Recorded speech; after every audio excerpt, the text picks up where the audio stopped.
We should be live. Let me, but I'm having hiccups on my browser side over here. Go ahead and say hello, good evening, assuming things are up and running here. Yeah, I think we're live. Yeah, I think we're good. So, good evening, everyone. Welcome to an Apocalypsis Historia live event where we are talking literature. We're talking, critique. We've got, a bunch of stuff on our mind that we want to, get out to the world about where we think the aesthetic of art and the art of art itself, or where it needs to head these days, right? But before we get into that, make sure you check out all the links down below in the description.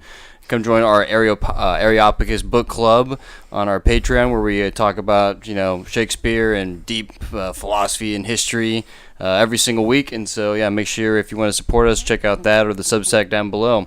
But without further ado, just because our camera is known to die after about an hour and a half, so we want to make sure we keep this rolling. Chance. We're here to talk art, and as we sort of have in the thumbnail and the title is about starting like a renaissance, and we got our boy Ian of Right Conscious there in the thumbnail too, because I would not be on Substack if it wasn't for him. I think that's been an amazing thing that he's done as far as getting people like up and going and getting productive and getting conscious about that kind of stuff, But Chance and I, we're both curious artists ourselves, right? I think I've documented plenty of times I got into the Shakespeare authorship scene. I fell into it just because I was trying to figure out how to write a book and thought I should read Shakespeare, and then now here we are. But regardless, it's definitely been part of the journey is understanding that, but he's into this, making a Renaissance scene, and maybe we have a little bit of different ideas about how we want to get there. And now I've kind of likened it to you behind the scenes is maybe starting up this sort of Harvey Nash pamphlet war stuff, this sort of idea of vying for what's proper art look like, or how do we go about it, or what do we chase the right way, or blah blah blah blah, right? So with that set up, what do you think, man? Just want to say, first of all, Merry Christmas, Happy Holidays to you folks. It's good to be back, and this is going to be a fun one tonight. A lot of our episodes have recently, especially the ones featuring me, have been this really dry, gotta dig into old kind of documents and do all this deep hunting to compare parallel passages. And tonight, no, it's just, we're talking big picture stuff. We're not even talking authorship question per se. We're talking about literature as a whole, as big picture as it gets. And super shout out to Ian at Right Conscious. His YouTube channel is growing and growing, and I want it to continue to grow because at some point millennials and post-millennials need to continue to care about literature, need to continue to care about reading and writing. And if nobody around our age or younger is wanting to write, then at best we're getting AI slop, right? At worst, we're getting AI slop, right? We need more people to continue wanting to read and write and put out stuff that we think is good, that we would want to read and write. Otherwise, if it doesn't meet some certain kind of criteria or quality, there's almost a countless number of old-fashioned classics that we can just keep digging through. Hell, I've read like Macbeth, 15, 20 times now. Instead of reading that 15 or 20 times, I could have been reading other books. Maybe books that have come out now, but I haven't. So the point being that Brady and I definitely agree with Ian that there needs to be a sort of uplifting of contemporary literature. We need to see novels, short stories of a quality that doesn't feel like this, on the one hand, schlocked out AI dog crap that even predating the AI, stuff like some of Stephen King's pulp crap, or James Patterson, or all your bestseller like just pump and dump crap. You get that on the one side, and then on the other side you get that whole MFA to Pulitzer sort of fast track for the super highbrow select literati few that God knows why they get chosen, what's his name, that constantly, dude, every time he puts out a goddamn novel, they give him the Pulitzer. guy that wrote the Underground Railroad, Colin. He also wrote The Nickel Boys. I've read a little bit of each of them. I read them when I was working at the bookstore to see if I wanted to buy them, and I don't want to buy them. Because it's this super formulaic in one way, but also super try hard to impress and be literary and hit certain beat points and certain hot button issues that are topical to a certain set of years. And so, like, yeah, Nickel Boys hit a lot of people really hard in, 2016 or whatever, but, like, 10 years on, it's already a little farcical and laughable, kind of in the same way that, how we felt about the movie Crash, 2004, everybody's like, wow, that movie was profound. That movie was so fucking profound. And then, 10 years later, it's like, no, the only reason you watch that movie is to see Ludacris say, did we just hit a Chinaman?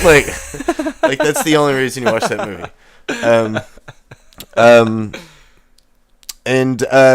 So I totally agree with Ian that this current MFA paradigm is the only sort of way that we've gotten literary quality stuff to the publishing house, and from the publishing house distributed out to the masses, and nothing really great of quality's come out of that. I think the only one I can think of is maybe Infinite Jest.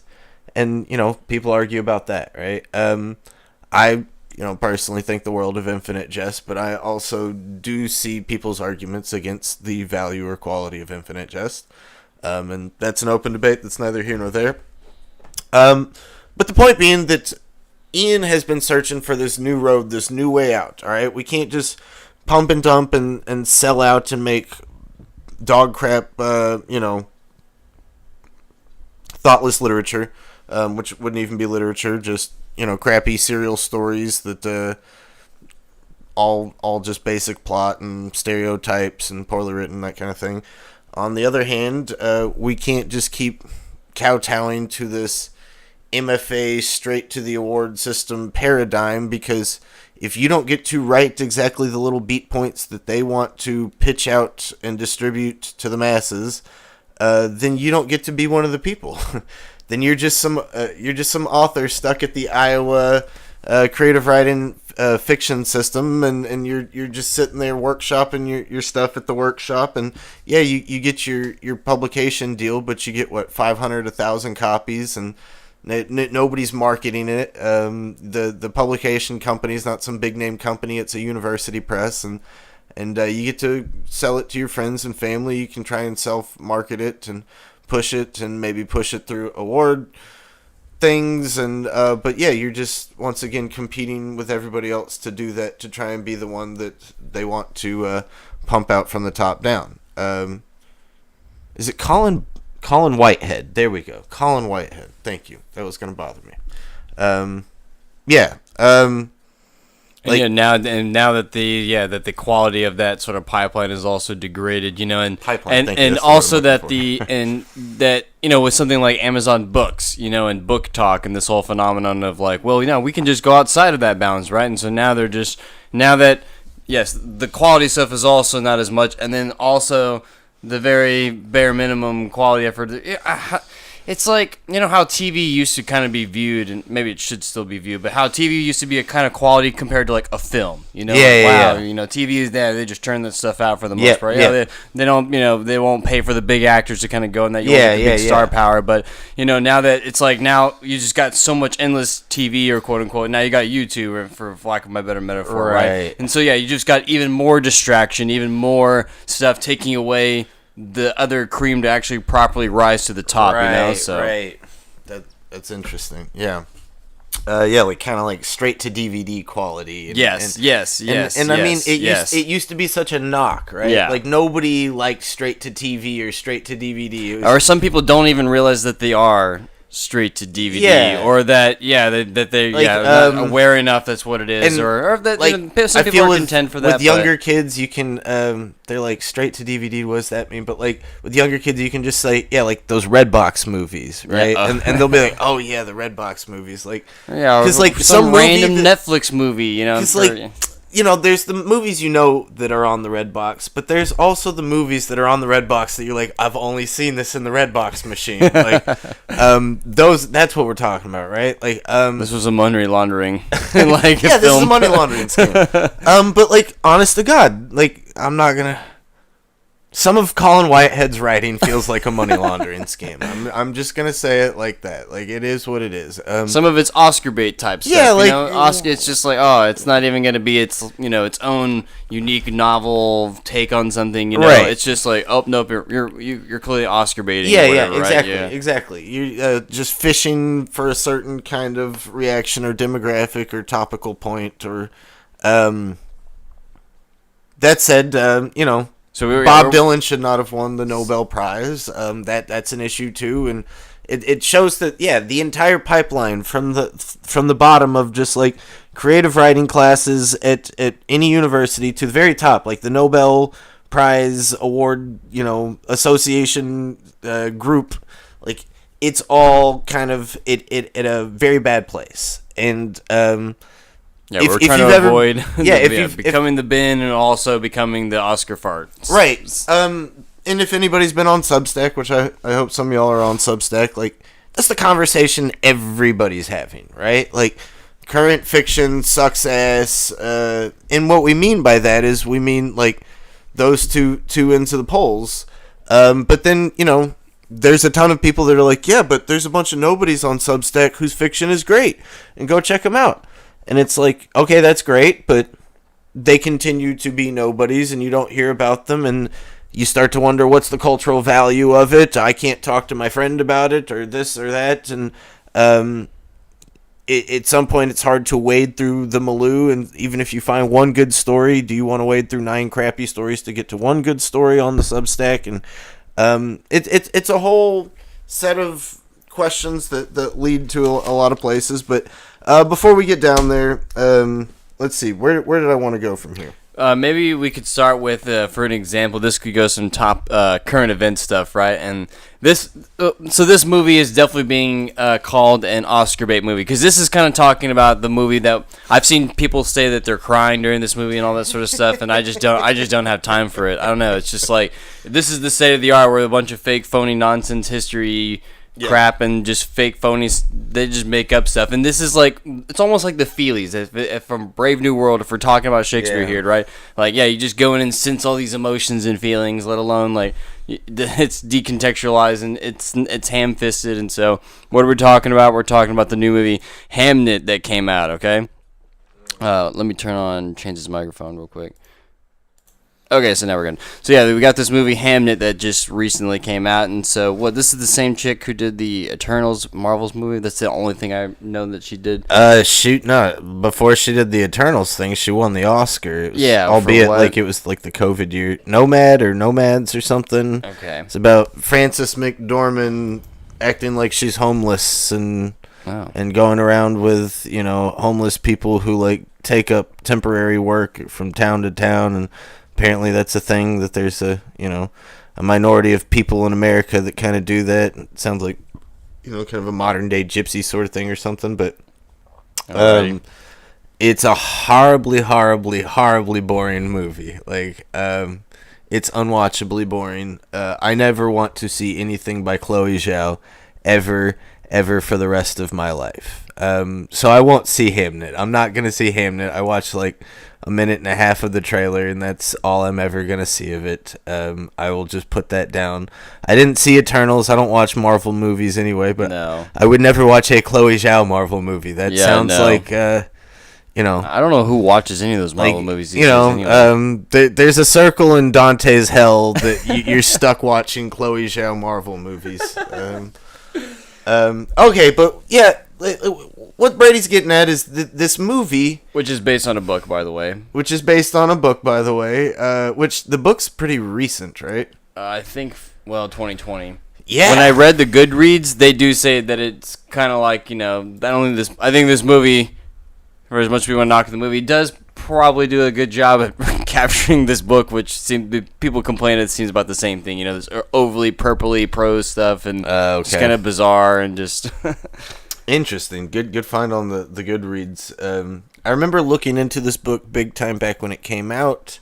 I'd kind of forgotten about it, and then it came out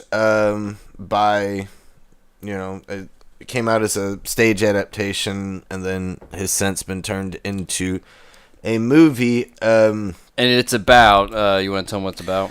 Yeah, okay, so, just a heads up, Brady and I don't think that Shakespeare was exactly Shakespeare. We're not exactly sure on the whole scenario, and I would argue that nobody's sure on it, and anybody that is sure on it, let's go toe-to-toe. I can show you that there's something that you think you know that you probably don't actually know. But this movie is under the premise that Shakespeare is Shakespeare. Cool, no problem with that. No problem with that at all. Tom Stoppard's Shakespeare in Love is a fantastic little ditty of a film. It is a wonderful movie, and that's totally premised on the idea that Shakespeare is Shakespeare.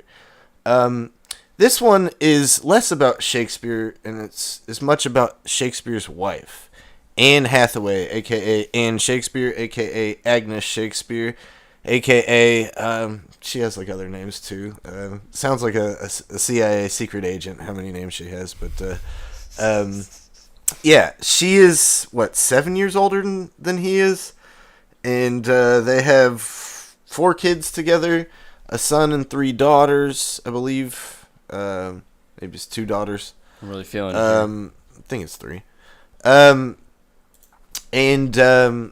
Yeah, he's supposed to be off and away in London because he's got to act and write and stuff. But then he also comes back to Stratford because he's got to manage all his farm and wool trading business and other investments, and he's documented as being in Stratford a lot, and he's not very well documented in London. And come at me if you think he is well documented.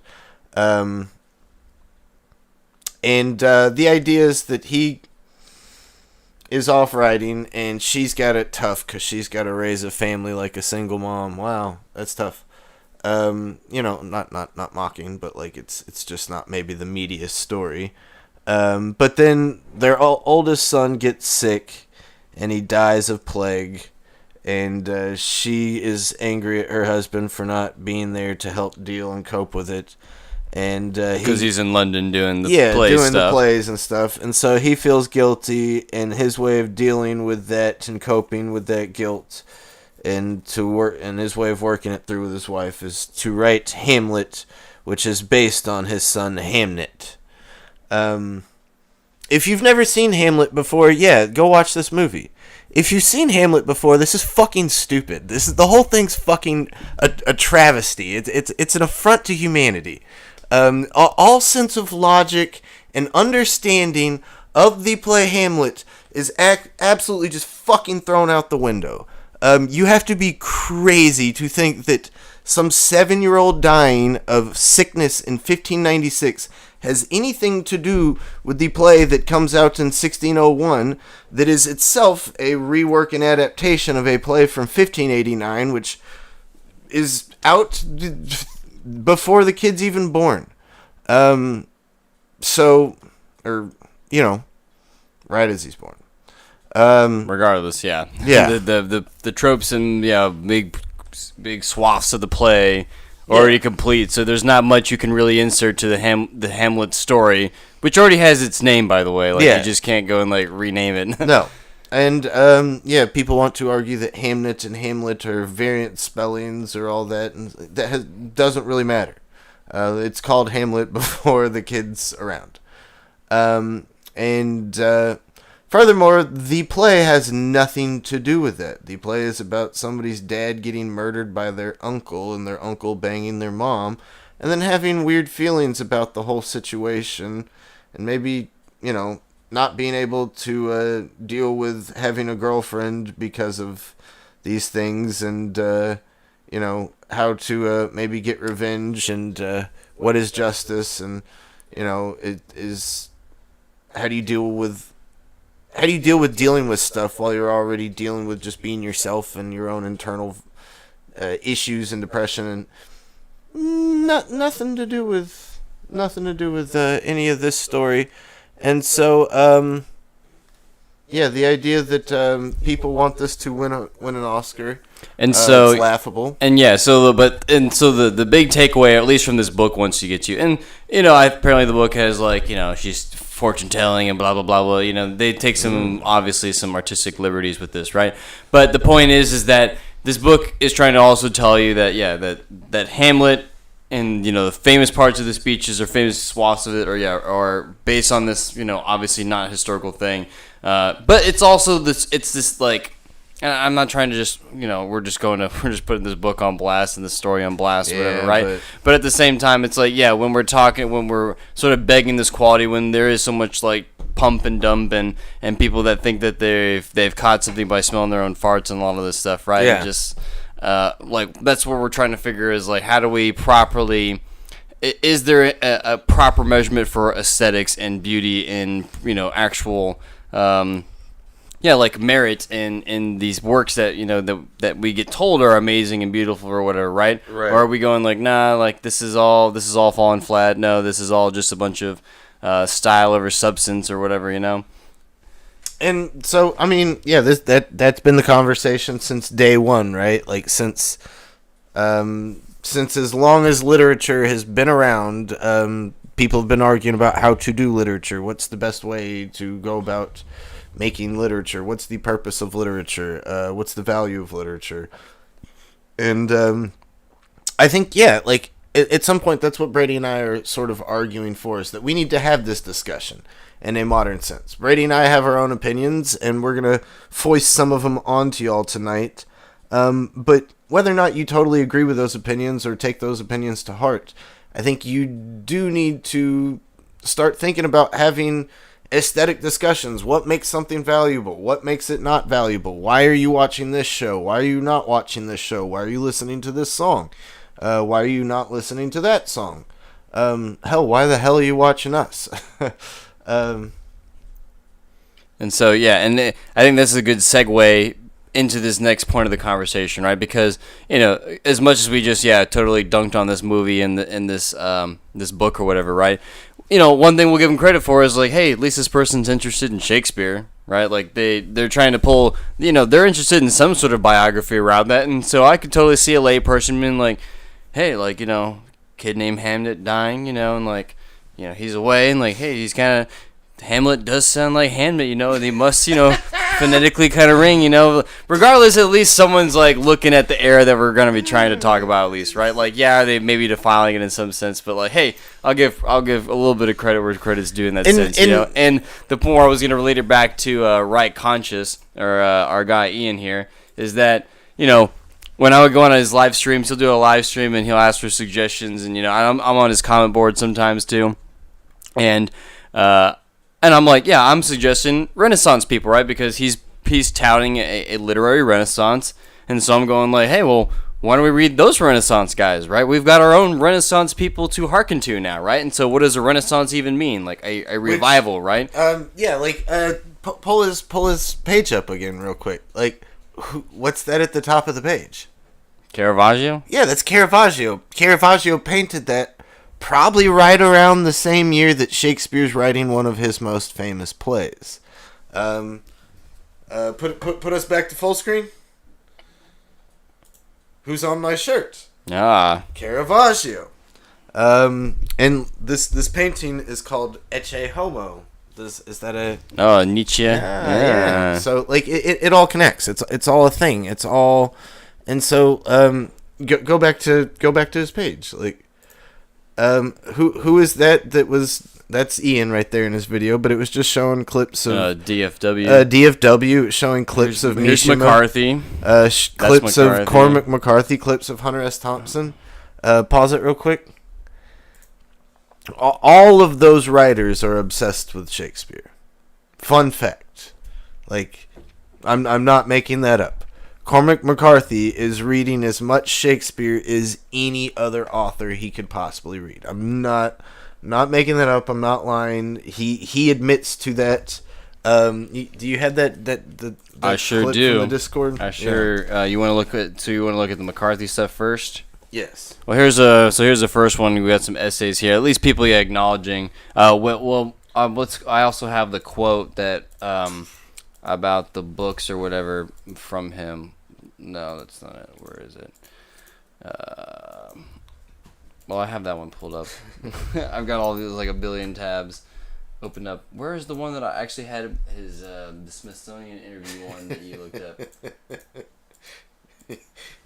He's got like 40 tabs open. He's like, yeah, no, I got it right here. No, Dude, I had this all organized. I was like set, man. I was like ready to go. I had this one. There you go. Oh, okay. You're getting there. I think you're there. So here's at least one of them. So this is the Smithsonian one that you sent me. Yes.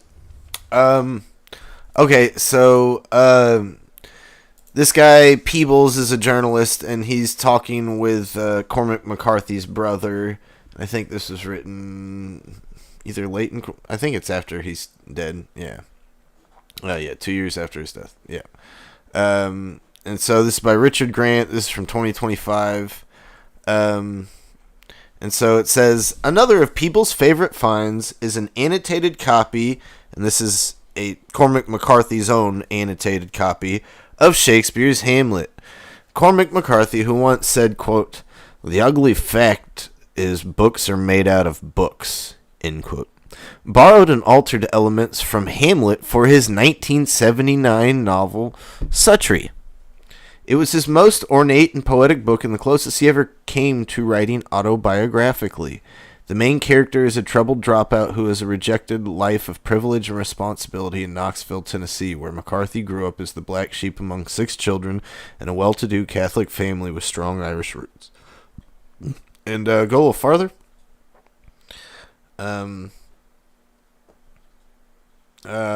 Keep going. Yeah, keep going. Maybe that's too far. No, keep going. Okay. So, Richard Grant asked him which authors his brother most admired. Quote, Moby Dick was Cormac's favorite book without question, and Faulkner was more of an influence than he liked to admit, end quote.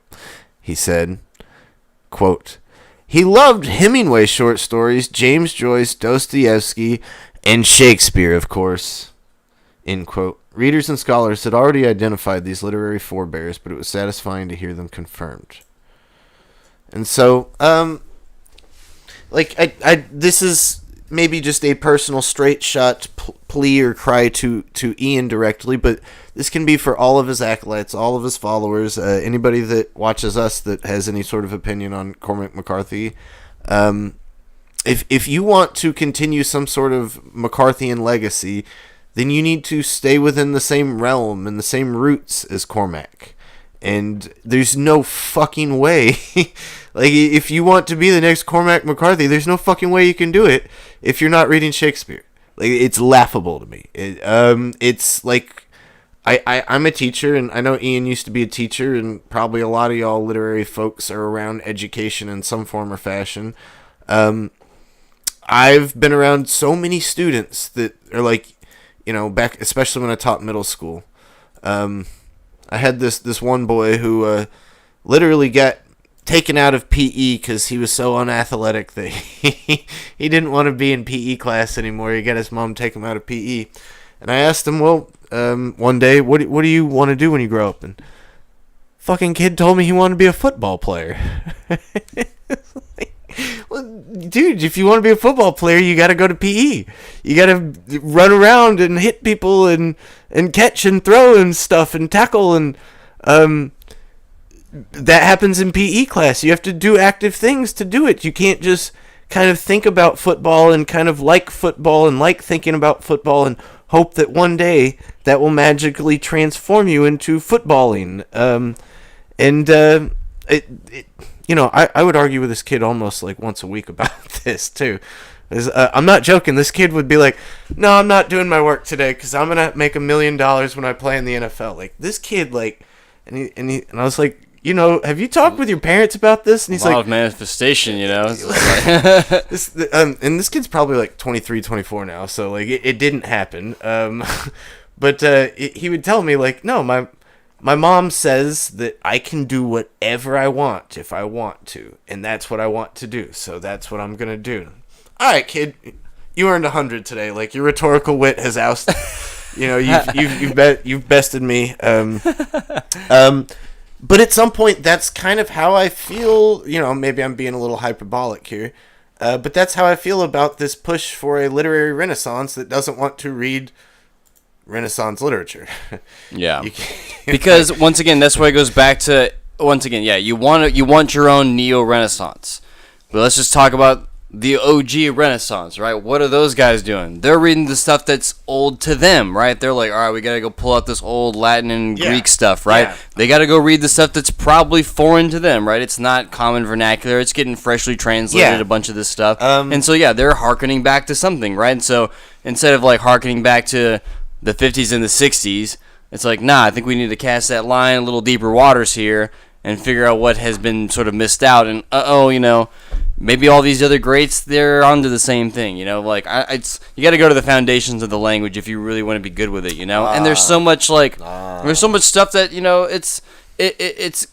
it's good fields to start growing new stuff there or whatever, right? It's fertile grounds for stealing and pilfering other stuff. Keep riffing. Give me a second. Keep riffing. And is the other shiner over there? I don't know what I did with it. I'll give you a shiner. Yeah. But, it's just the idea of, the Renaissance is a revival. They're going back and hearkening something that's much older to them, and so that's why on some of these live streams that Ewan have, and still shout out, brother, we did a thing on Macbeth and the weird stuff that I did as well. So, I'm definitely not trying to naysay or anything, but he's been naysaying anytime I mention Philip Sidney or Shakespeare. I remember the first time I think that's what I caught him, or maybe caught his attention, because I kept dropping Shakespeare and Philip Sidney recommendations in all of his comment boards, and I think I had to quote him in his video, because I think he was doing a McCormack McCarthy video, and like the very next thing kind of had some kind of Shakespearean line, and so I've just been pestering about it, and so Philip Sidney is, once again, like, I never considered myself a guy who was interested in anybody who even drifted near the word poesy or poetry, right? I was like, no, that is radioactive, like, I'm not touching that. Yeah, this sort of like Elizabethan Renaissance pamphlet war stuff, like, I'm never going to understand it. I'm not going to go near it. But yeah, the Sidney thing has definitely, like, caught my attention, and so I've only barely scratched the surface myself going a lot through this stuff, but yeah, it's fascinating how rich in thought and ideas from stuff like, the art of memory and all these other sorts of, like, wacky ideas we can kind of go through, or whatever, Kabbalah and Rosicrucianism and yada yada yada.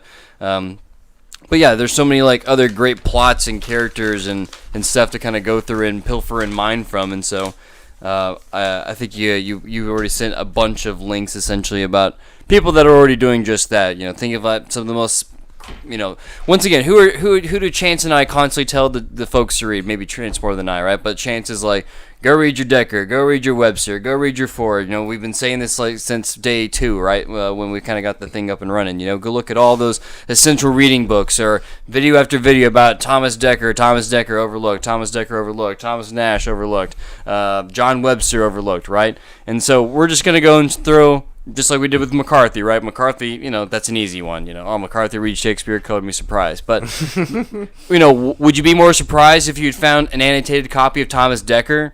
Maybe it would be more of like Ford or Webster that he would have, right? But what if we found an annotated copy of some other Elizabethan writer? Yeah. Now do we care? Yeah, now do we care that someone else is like finally done it?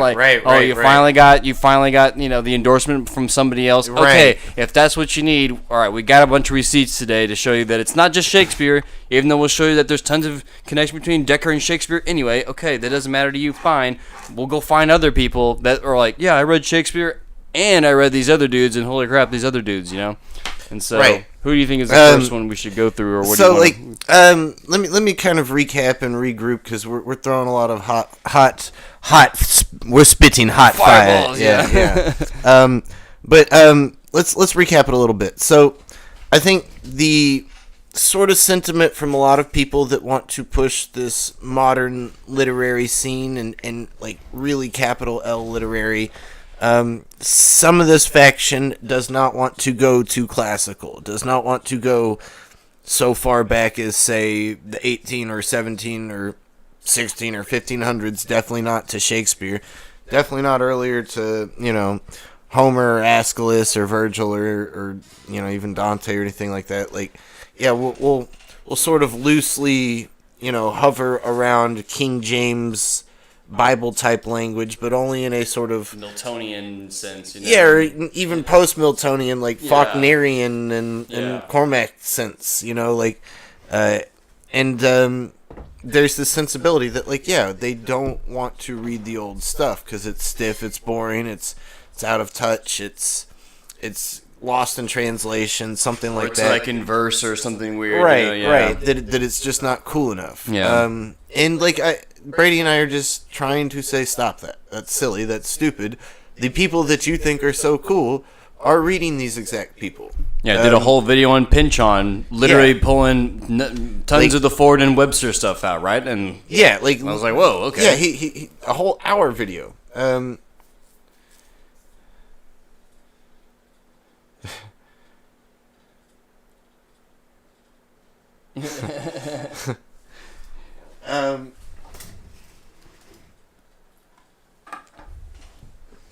And so, Nabokov. Nabokov is deeply, deeply rooted in Shakespeare. And Nabokov Sydney. is deeply rooted in Sydney. He's probably well rooted in a few other Elizabethan writers, to say the least. At some point, some of the super greats, like Woolf and Joyce and T.S. Eliot, the founders of the whole modernist movement, all those super early, super important, towering modernists, they're obsessed with Elizabethan writers. R.W., even guys that, like R.W. Chambers, right? Yeah. Guys who write in stuff like The Yellow King. Yeah. He's done his whole dissertation on, this Pamphlet War or Harvey Nash stuff or something along those lines. I don't know what it was.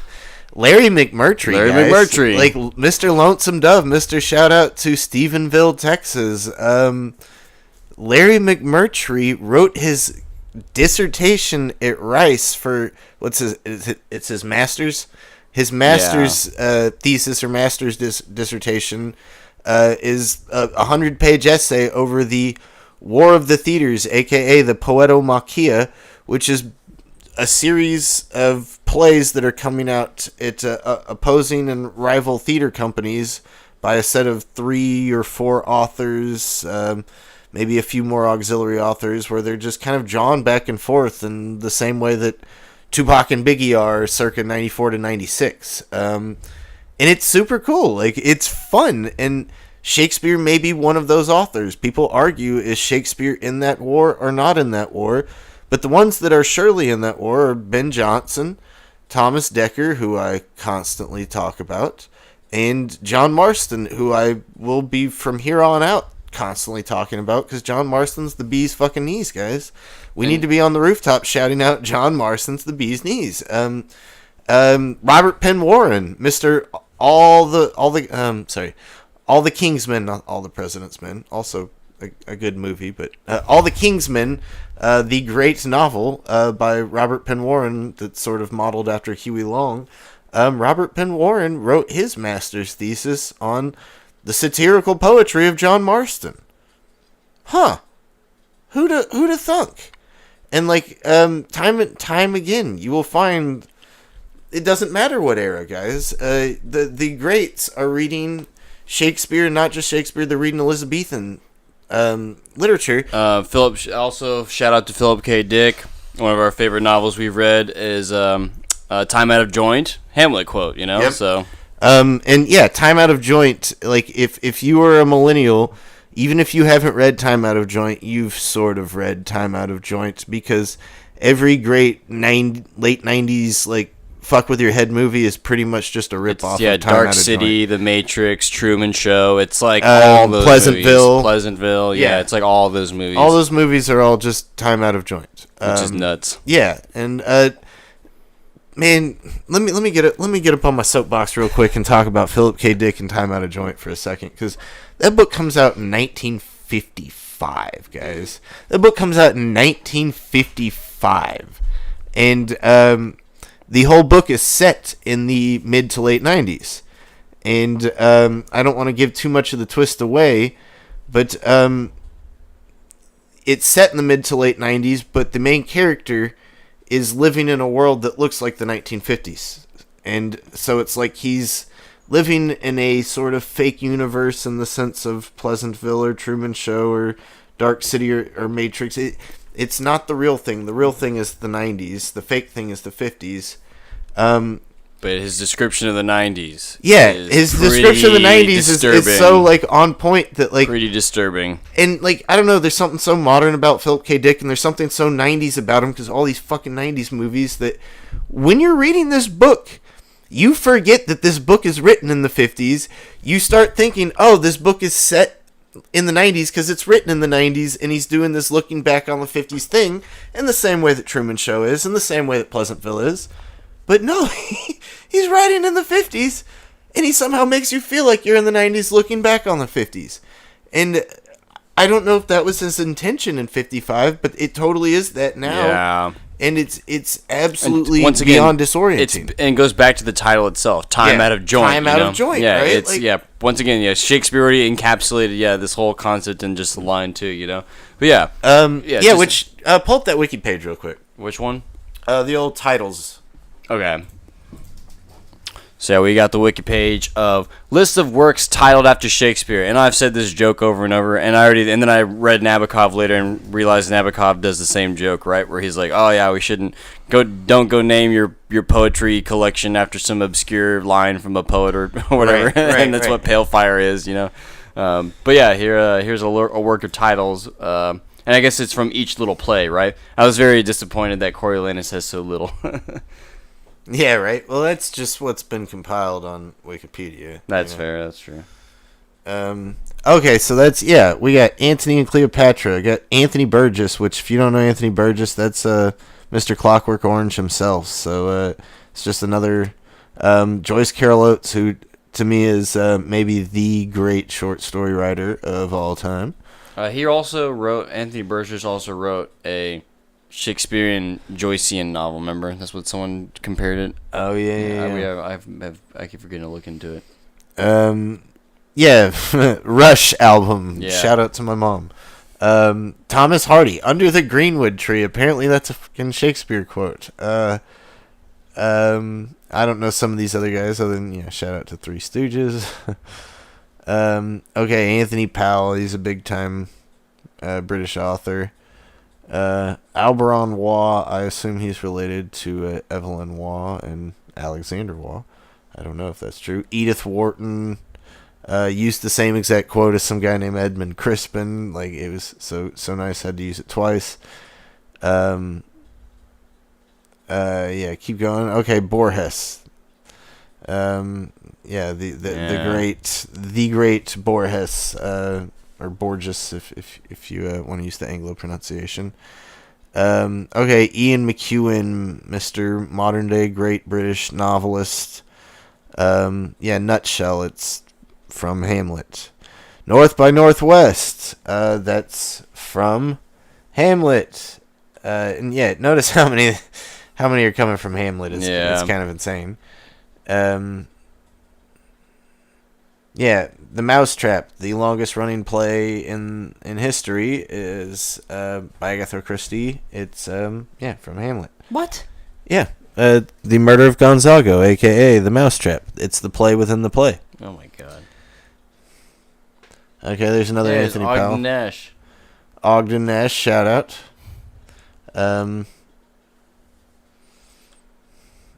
Lovecraft, shout out.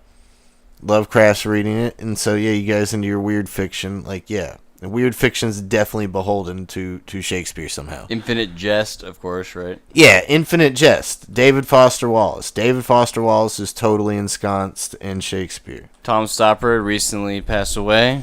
Yes. Rosencrantz and Guildenstern. I'm gonna later on in this podcast do a whole little Tom Stoppard bit. I've already brought up Shakespeare in Love, but I want to give a whole little moment to Tom Stoppard because I think the world of him.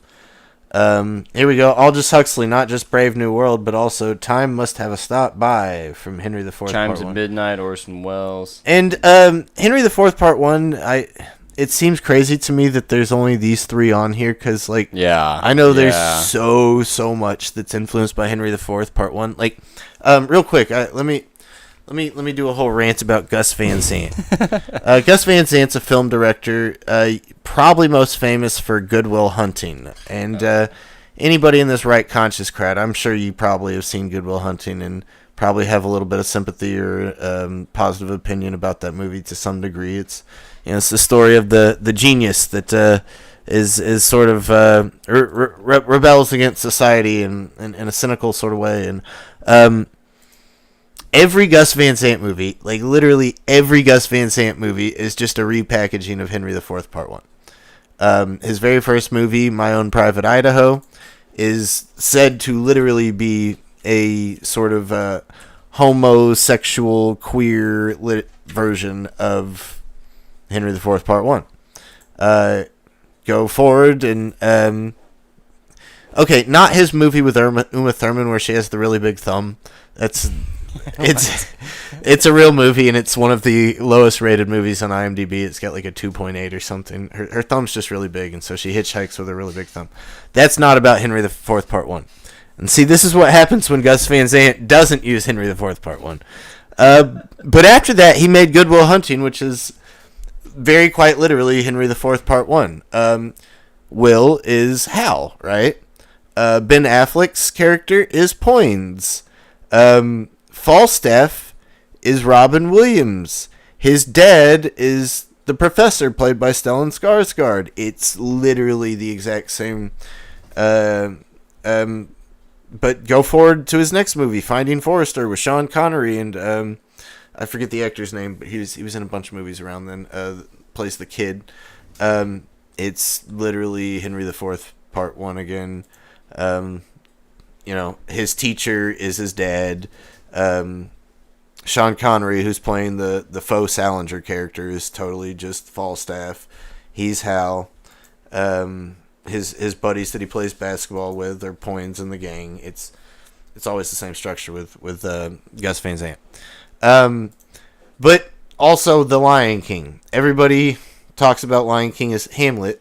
Yes, Lion King is totally Hamlet. Lion King is absolutely Hamlet, right? Guy's dad gets killed by his uncle. He has all this internal guilt about his dad's death and his uncle taking over. But the whole running away to go do the Hakuna Matata stuff, that's not Hamlet. That's Henry IV. Part 1, right?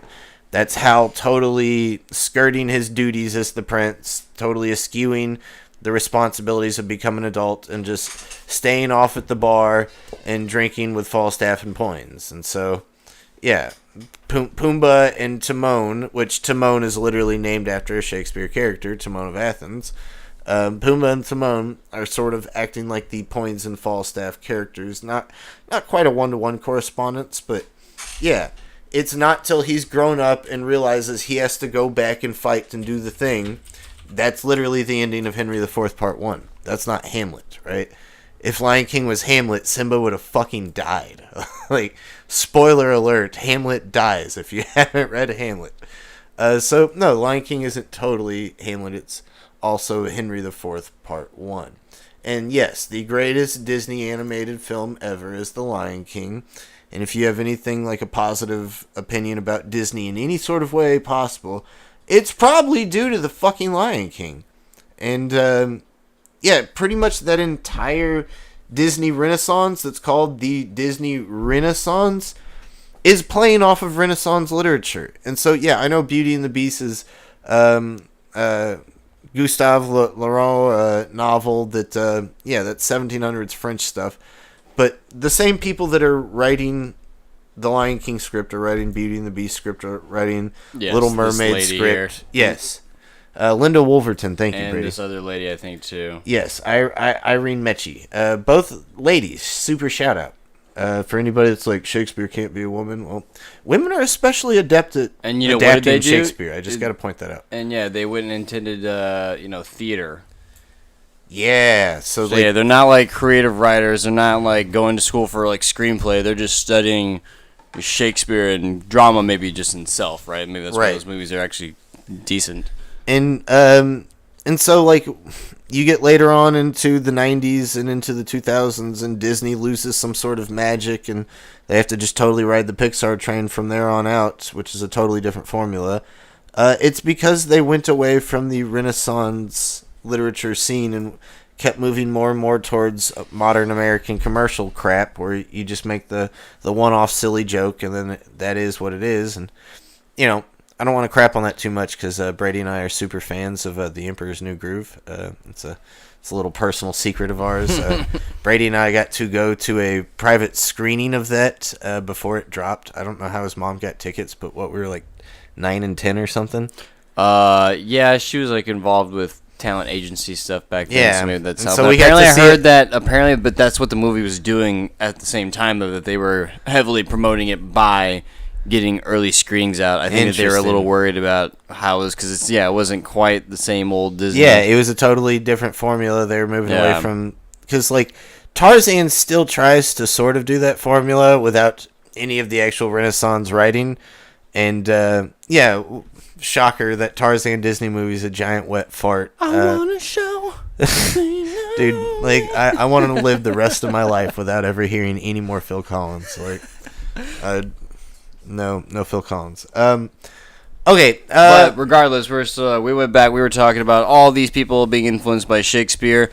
I think we could do this we could probably tangent off this forever. But should we just hit the ones that you already kind of had pulled up for us? Because this list is hecka long, obviously. Well, Shakespeare's influential. Color me shocked, surprised, whatever. Right? Yes, it's fine. All right, but let's once again. We're still, hey guys, Hamlet names, they're kind of taken, Hamlet's kind of taken, but we were just showing you that Disney, that they're still drawn from this well, and all I'm saying is, Coriolanus. Hey, there's not a lot of titles we've gotten from Coriolanus. I'm just saying that I bet if y'all go through this, you might find some good titles and some good lines from Coriolanus or whatever, right? And we're just pitching that. Once again, go look at this Elizabethan Jacobean era stuff or whatever, right? Right. So which author should I pull up first? So I just wanted to, maybe hit a few directly related to some of the ones that Right Conscious Ian has been pitching, because these are some of his favorites, some of his personal favorites. Ian, if you watch or listen to this, like I said, I'm talking directly at you, because like it's every one of your favorites. Every one of your favorites is just balls deep, tits deep, neck deep, nose deep, whatever. They're just steeped in Shakespeare. And some of them not just Shakespeare. I would guess a lot of them not just Shakespeare. I couldn't find it directly, but I've seen several different essays argue that McCarthy's most recent novel, Stella Maris, is super influenced by not just Shakespeare, but also Sidney and Webster. I already connected the Stella Maris and Ford as well, right? But yeah, interesting. I haven't gone through the book yet. So. Because ultimately, it's dealing with that same incest conversation that Ada is dealing with, and ultimately, they're dealing with this conversation because they're reading Astrophil and Stella by Philip Sidney. Like, he wouldn't call his book Stella Maris had he not read Astrophil and Stella by Philip Sidney. I'm not joking. That's where the title has to come from. Yeah. And it's kind of funny. This channel might be apt to actually studying this book, because apparently this is a mixture of Philip Sidney stuff, but apparently there was a bunch of like JFK related material in there as well, and that's just like it's like one of my other things I like to talk about is some JFK stuff. But moving on, once again, Stella Maris, the second book in this, the last book that he released before he died, basically, which is actually released on my cousin's birthday, I think, actually. Okay. Shakespeare, Sidney. It seems likely that, Stella is named Stella because of that term Stella Maris, and it's a reference to the Virgin Mary, which would be a sort of nickname and pun for his sister, Mary Sidney, who David Richardson is very much pushing is the actual author of Shakespeare. And the Stella Mary is another name for the pole star. Yes. And the pole star is heavily associated with the Ursa Major and Ursa Minor, because the little bear and the pole bear, that's literally their tails. That's like the end of the pole star itself. You know, right. The pole star is one part. It's just the tail of the very end point of the tail of the little bear. I think is what it was. Anyway, so yeah, Ursa Minor, aka Big Dipper, Little Dipper. If you need to know those other ones. Where does that story happen? It happens in Arcadia. Okay, folks. So we're fully ensconced in not just Shakespeare, but Sydney Land as well. Yeah. Okay. Maybe we can just go real quick. Do some rapid fire. Okay. So Maria Rainier, Rainier Maria Rilke, the Austrian poet, one that I know that Right Conscious mentions several times. It's not his favorite. Who would be? What isn't his favorite? Retke. Okay. But yeah, here we have a Rilke poem that's called "The Spirit Ariel." Who is Ariel? You know, we were just talking about Little Mermaid.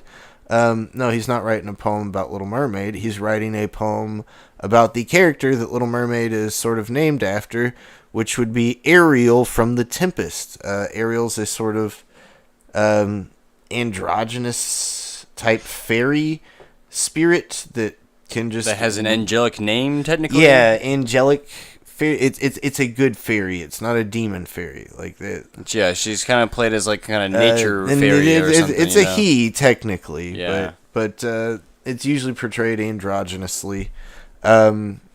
Okay, yeah. So this is literally his poem that he wrote after reading The Tempest. So yeah, he's reading The Tempest at the very least. Okay, next one. Okay. Then I'm trying to save like the juiciest ones for last. I'd like the more mic drop moments. Let's go. We have. Okay, yeah, William S. Burroughs. William S. Burroughs, if you're not familiar with him, he's sort of one of the godfathers of the postmodernist literary movement, especially the whole American hipster beat scene in the late 40s into the early 50s that prefigures the whole 60s freedom, hippie, free love movement. William S. Burroughs is sort of a mentor figure for Ginsberg, for Kerouac, probably a couple others that I'm forgetting the names of. But yeah, William S. Burroughs, he's the first guy to do the Hunter S. Thompson thing, take a bunch of drugs and like I mean, technically, all just kind of do like a real like Holden Caulfield. It's not. They're not. But yeah, they're taking that kind of anti-character trope and going a little gonzo with it. And kind of tongue in cheek with it maybe too. And just very much embracing this counterculture lifestyle, but like doing it in this sort of vagabondy. Yeah, but William S. Burroughs does it in a little better way than say Kerouac. To me, I'm not a Kerouac fan. William S. Burroughs is still intellectual about it, and so like I don't know, he's trying to give you the real like scary, trippy, like you're reading a passage and all of a sudden the drugs kick in and he starts just waxing insanity and piss on the floor and purple visions and just crazy stuff, right? Okay, what's William S. Burroughs say? William S. Burroughs, in an interview, said that one of his biggest influences wasn't just Shakespeare, but it was Thomas Nash. And he said, and next, as I said, I'd like to talk about the whole concept of the anti-hero. That is the rejection of any fixed code of conduct that you find in picaresque novels, like The Unfortunate Traveler by Thomas Nash. But very much the whole concept of the hero is very much out of date these days.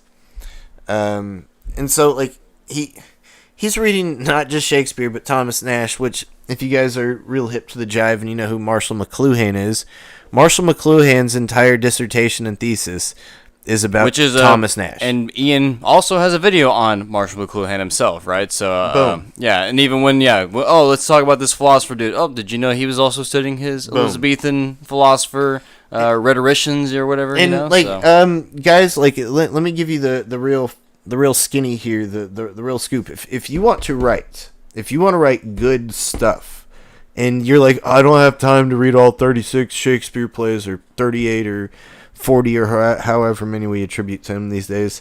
I don't want to have to sit there and do that. Just go pick up one Thomas Nash book. Go pick up Pierce Penniless or The Unfortunate Traveler. You don't even have to read it like a novel. Just read excerpts. That's what Burroughs is saying here. That like I was able to just sort of patch together little excerpts in this non-linear way because Nash showed me how to do it. But go read Nash. Nash is the biggest jolt or an injection that you could possibly have to your linguistic chops. That guy has every word under the sun. It's also frighteningly modern. It's at super the same modern. time, It's so especially like funny. the jokes and stuff. Yeah. Yeah, it's really funny, and even like the jokes. I was even telling my wife, kind of showing her like, oh look, there's like this funny kind of prostitute joke with the names. You know how we have these names for prostitutes or pole dancers like Destiny or Felicity or whatever, right? And like he uses that exact kind of joke with those types of names in a novel. From 1590 whatever 1593 yeah. So it's we were both like astounded like wow that trope goes back that far wow, it's crazy and super funny. To be fair, like in very much like the Holden Caulfield between the years 1593 and 1597, the top two writers in the English speaking world are Shakespeare and Nash. Like they're the two most lauded writers other than maybe Spencer, right? Edmund Spencer also gets tons of love, but like Nash has a whole cult following in the time of Shakespeare where everybody just starts like, I want to be that cool. I want to be able to be the guy that just slings the shit in the smartest and coolest and funniest and cleverest ways. And he totally influences people like Thomas Dekker and John Marston. And heck, even people will say Shakespeare himself, right? Yeah, there's very a lot of when Nash is doing this, like, just when he's doing this sort of rap battle, just laying on all these insults on top of you, like you're a pimple blistered, you're a cow smacker, blah, just kind of laying it on someone. That's the Nash thing. Nash is the one that shows us how to do that. Okay, moving on from William Burroughs. Okay.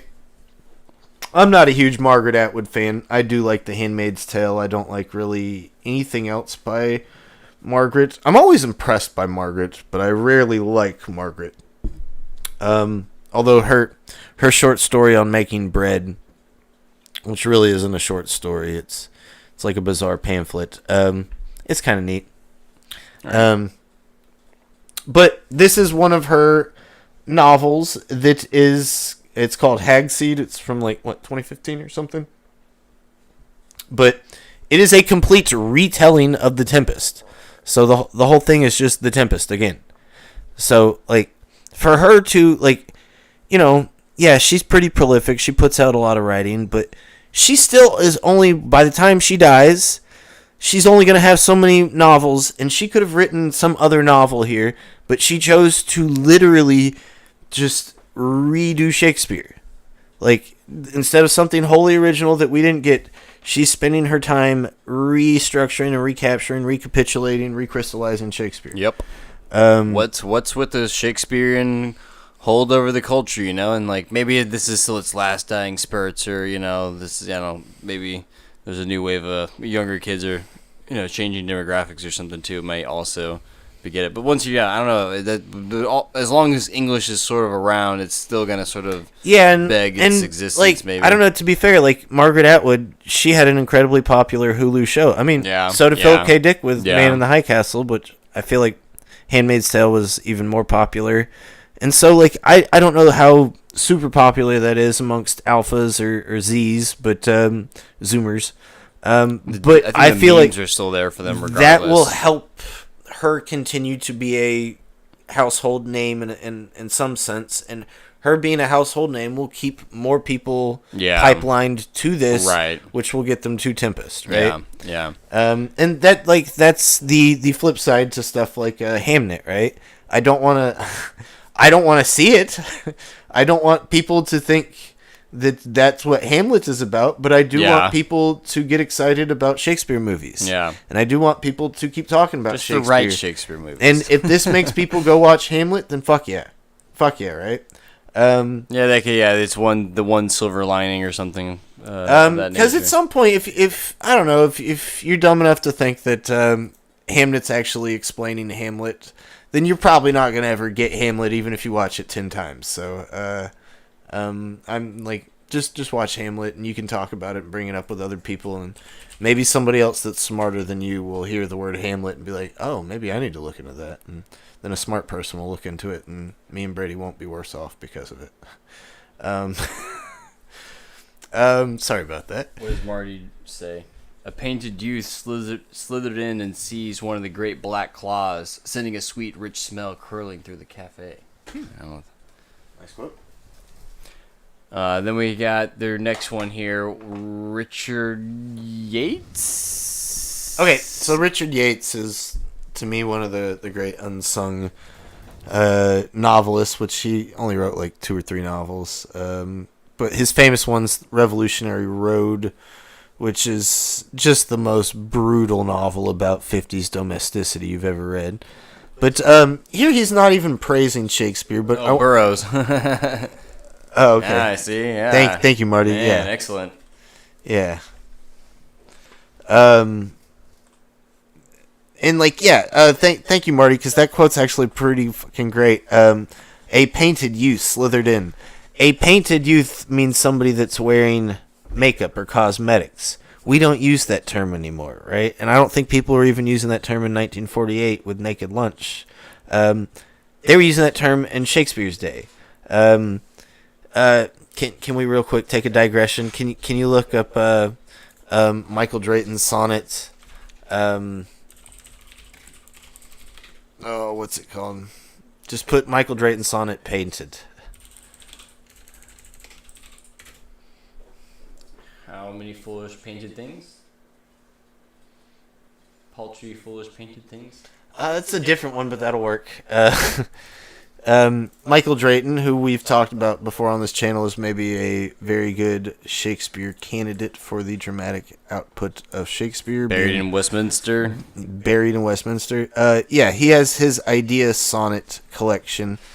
And Idea is, to me, like, one of the short runners for the great sonnet collection. Yes, we've talked about Astrophil and Stella. But I feel like Astrophil and Stella, like, gets away with like telling a story, which is cool, and that's what makes it better than all the rest, because none of the rest really tell a story. They're just kind of this series of, heartfelt sonnets.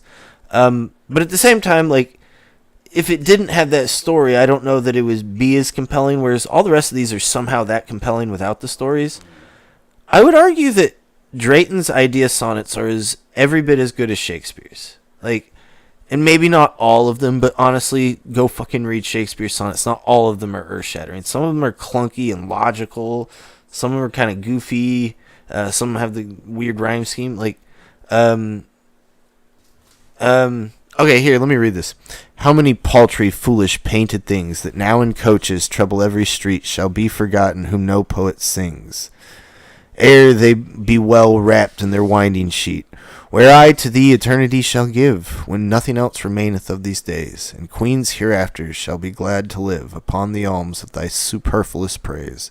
Virgins and matrons, reading these my rhymes, shall be so much delighted with thy story, that they shall grieve they lived not in these times to have seen thee, their sex's only glory. So shalt thou fly above the vulgar throng, still to survive in my immortal song. And I think Drayton and Daniel are getting punched at by Joseph Hall. To go back to our Shakespeare analysis real quick. And Joseph Hall attacking Labio.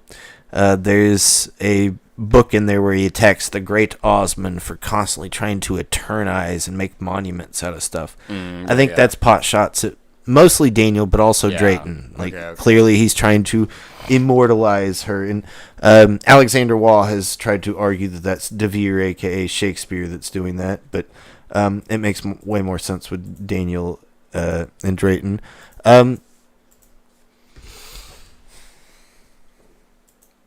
Here, you take over for 1 second. This is going to bother me. I really want that Drayton sonnet.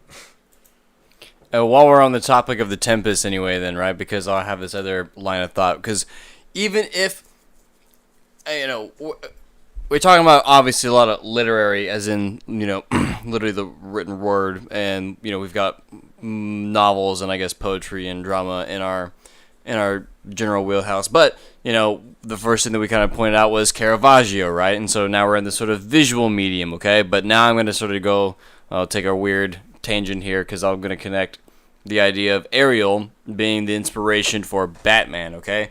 So yeah, and how, once again, but Ariel is only ever portrayed, you have to conjure her via the words off the page, right? Like, it's not, Shakespeare didn't provide you a literal picture of what's actually happening, So one of the famous lines in The Tempest is Ariel flying along on bat wings, okay?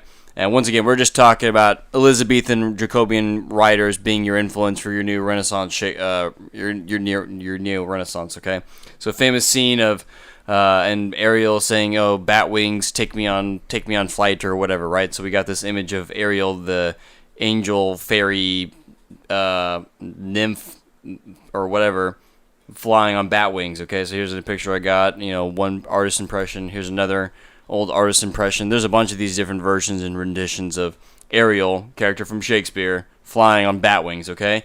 But it essentially will all influence a very famous painting from like the late 1800s, I want to say, or early 1900s, I kind of forget.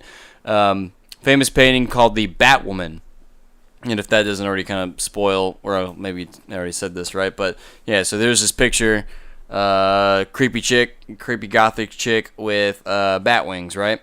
And the sort of ornery pose, I forget, with the arms up. But right away, right? So for a modern audience, bat person, bat woman is probably maybe gonna immediately associate with Batman, And apparently, I think I did recall that some influence or some amount of design from Batman was drawn from at least some amount of inspiration from this painting, which I said itself is inspired from words from a Shakespearean play.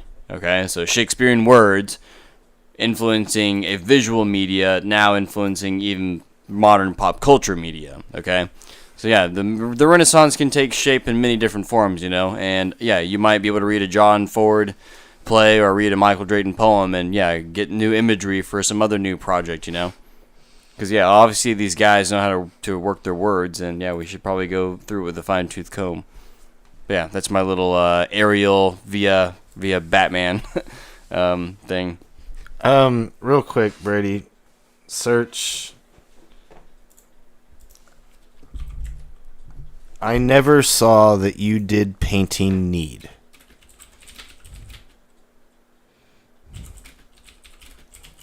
Drayton? Just don't type in Drayton.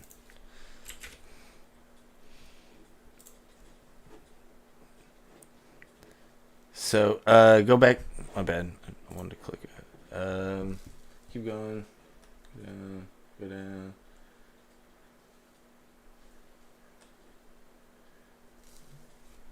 down. Put poets.org. Doing it live, folks. This one? No, go down.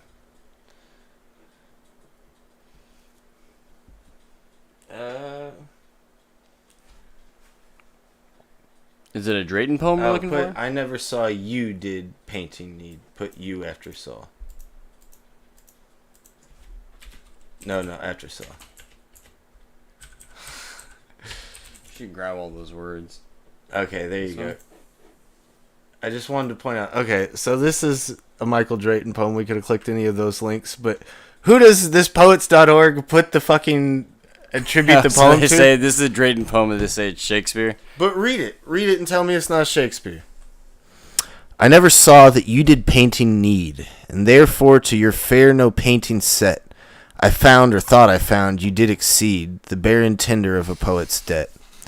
And therefore have I slept in your report, that you yourself being extant well might show how far a modern quill doth come too short, speaking of worth, what worth in you doth grow. This silence for my sin you did impute, which shall be most my glory, being dumb. For I impair not beauty, being mute, when others would give life and bring a tomb. There lives more life in one of your fair eyes than both your poets can in praise devise. But what's he mean, both your poets? Right? This I don't want to go in too far to Drayton idea sonnets, but yeah, folks, go read your Drayton. Interesting. Yeah, even that, I never saw that you did need painting need, and therefore it's kind of saying like, it's it seems like it's exactly like the Shakespearean thing where it seems like it's coming off with an insult, but it's actually not. Yeah, it's totally anti-Petrarchan. My mistress is nothing like my mistress's eyes are nothing like the sun. Yada yada. All right, so good stuff there. So I got Batman and Shakespearean. Who else we got? Influence. Let me just close all these and clean this up real quick. So, what about this Toni Morrison stuff? So I wanted to include Toni Morrison because she's another big time sort of newer author. I know she passed recently, and so yeah, she's from the 70s through 90s or 2000s, 2010s even. So is she the newest author out there? No, but in the Western canon, she's one of the recent people to solidify a hold in the Western canon. I don't think anybody but maybe some far right wingers are going to try and kick her out of the Western canon. And just several of her works are beholden to Shakespeare. But in The Bluest Eye, she specifically brings up Hamlet. And so it says, this essay says, while Toni Morrison famously rejects the idea that Western authors have influenced her work, The Bluest Eye mentions Ophelia in a way that suggests parallels between Shakespeare's victim and Peccala Breedlove, opposing song as a form of collective sharing of information that heals the individual to what this essay identifies as an isolating quote, soliloquy sense of self, end quote.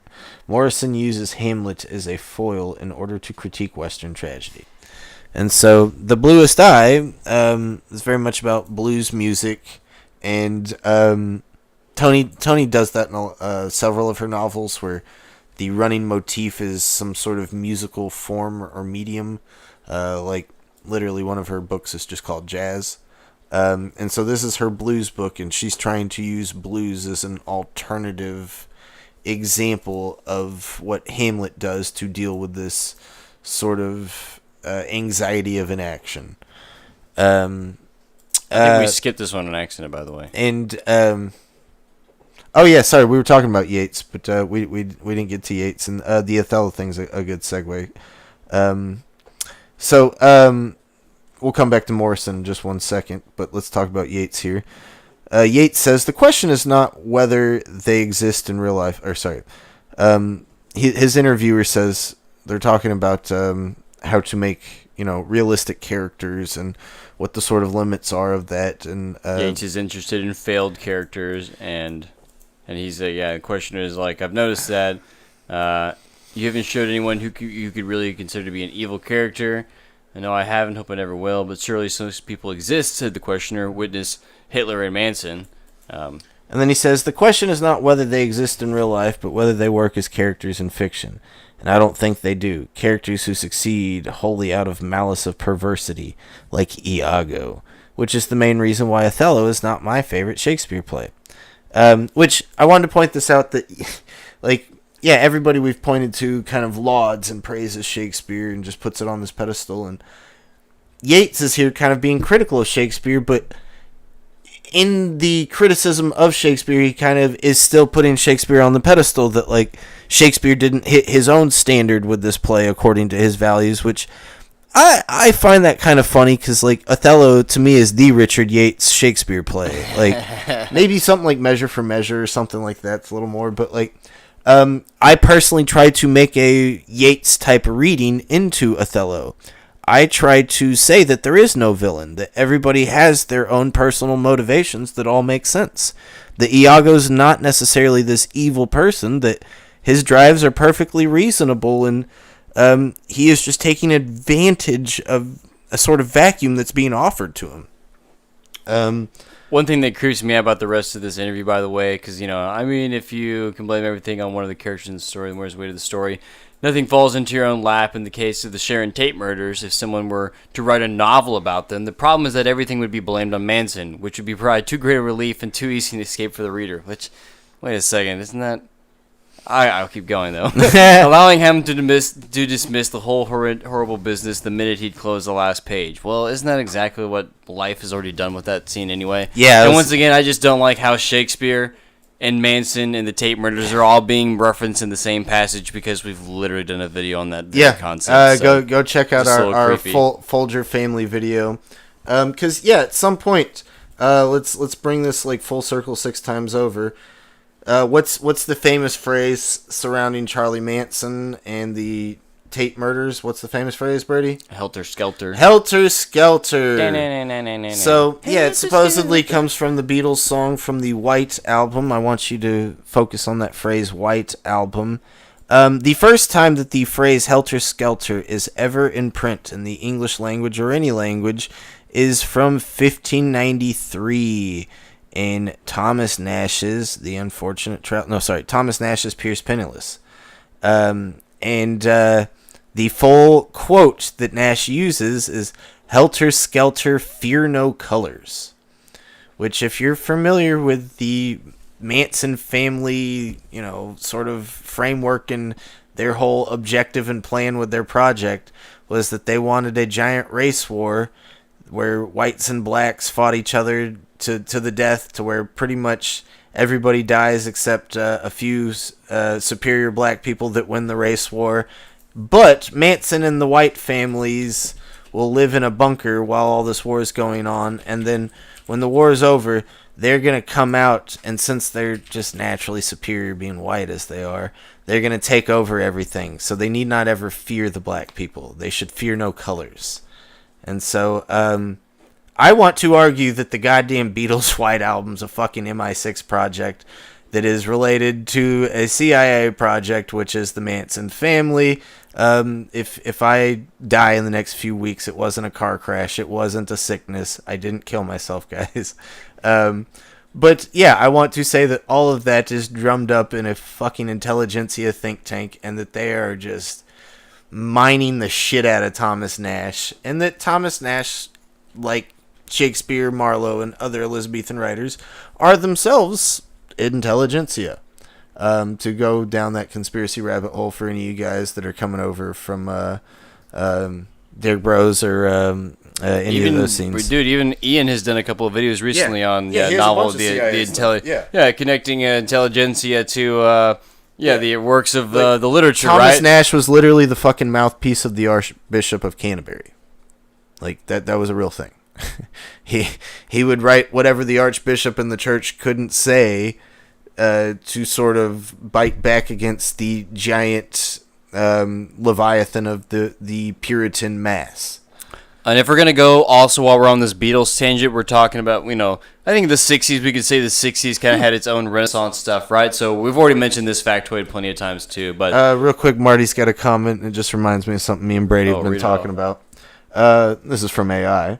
But fear no colors is a phrase associated with the 2012 Japanese psychological horror film Helter Skelter, and the manga it is based on, written by Kyoko Okazaki.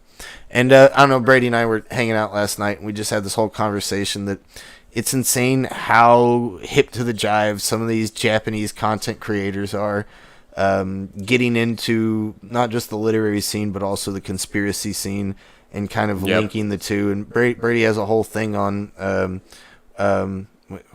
One Piece, the prolific anime show or prolific manga series, and maybe one day Brady will do the One Piece live stream on one of his Wednesday live streams. But several of these Japanese content creators are just super hip to some of these phrases, ideas, and did we talk about Yukio Mishima already?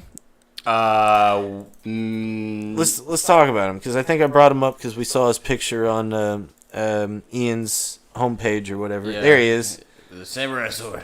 So, Oh, damn. this is considered maybe the great Japanese novelist. He's definitely the most well-known in the Western world. He has a crazy life story. He was super, like, pro-imperialist, pro-monarchist, and he wanted to restore the emperor to the throne, if I'm correct, right? Yeah, something like that. Western powers after World War II has emasculated us and the Japanese spirit, and that's kind of that conversation's still kind of going on in Japan today. It's even worse with all the other stuff maybe. As much as like he does the whole emasculate thing, and I don't want to give too much of a normative stance on this, but like he was also openly gay, right? I think he's married. I thought he was married. I think there was there's a whole homoerotic thing with I Mishima, though. I forget.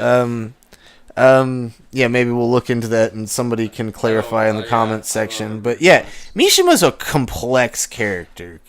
He ends up trying to pull off a coup to restore the emperor to the throne, and it's totally failed. He had to do. It's some straight Earl of Essex shit, right? Like, this is Essex Rebellion in Japan, and he fails. Yeah, he was openly gay. Thank you. Yeah. Okay. He totally fails, and then he's probably I'm openly gay because the emperor got taken out. and no, but when he fails to. When that coup fails, he kills himself on the balcony. He has to do it, and a dude has to kill him. That dude kind of did a botched job, and so that another dude had to kill that dude after that too. So that's what I do remember though. But yeah, I've only read the first half of Spring Snow, which I totally maybe picked up from Half Price Books on the 5-finger discount back when I worked at Half Price during the COVID days. And I didn't even know who Mishima was. I just thought that book looked really good because it looked just like the Nabokov and McCarthy prints from the vintage books. And so I picked it up, and I read it without even looking into the guy, and I was absolutely floored with how beautiful and serene and placid all of his writing was.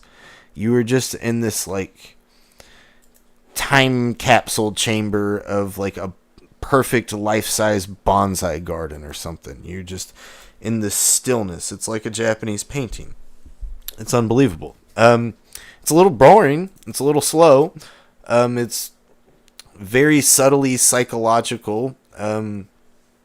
But regardless of my thoughts on Yukio Mishima, I know Ian's a big fan of him and constantly brings him up and likes to sort of advertise for him and drum up fervor for Mishima. Well, Mishima is super indebted to Shakespeare. Even a Japanese guy is super indebted to Shakespeare.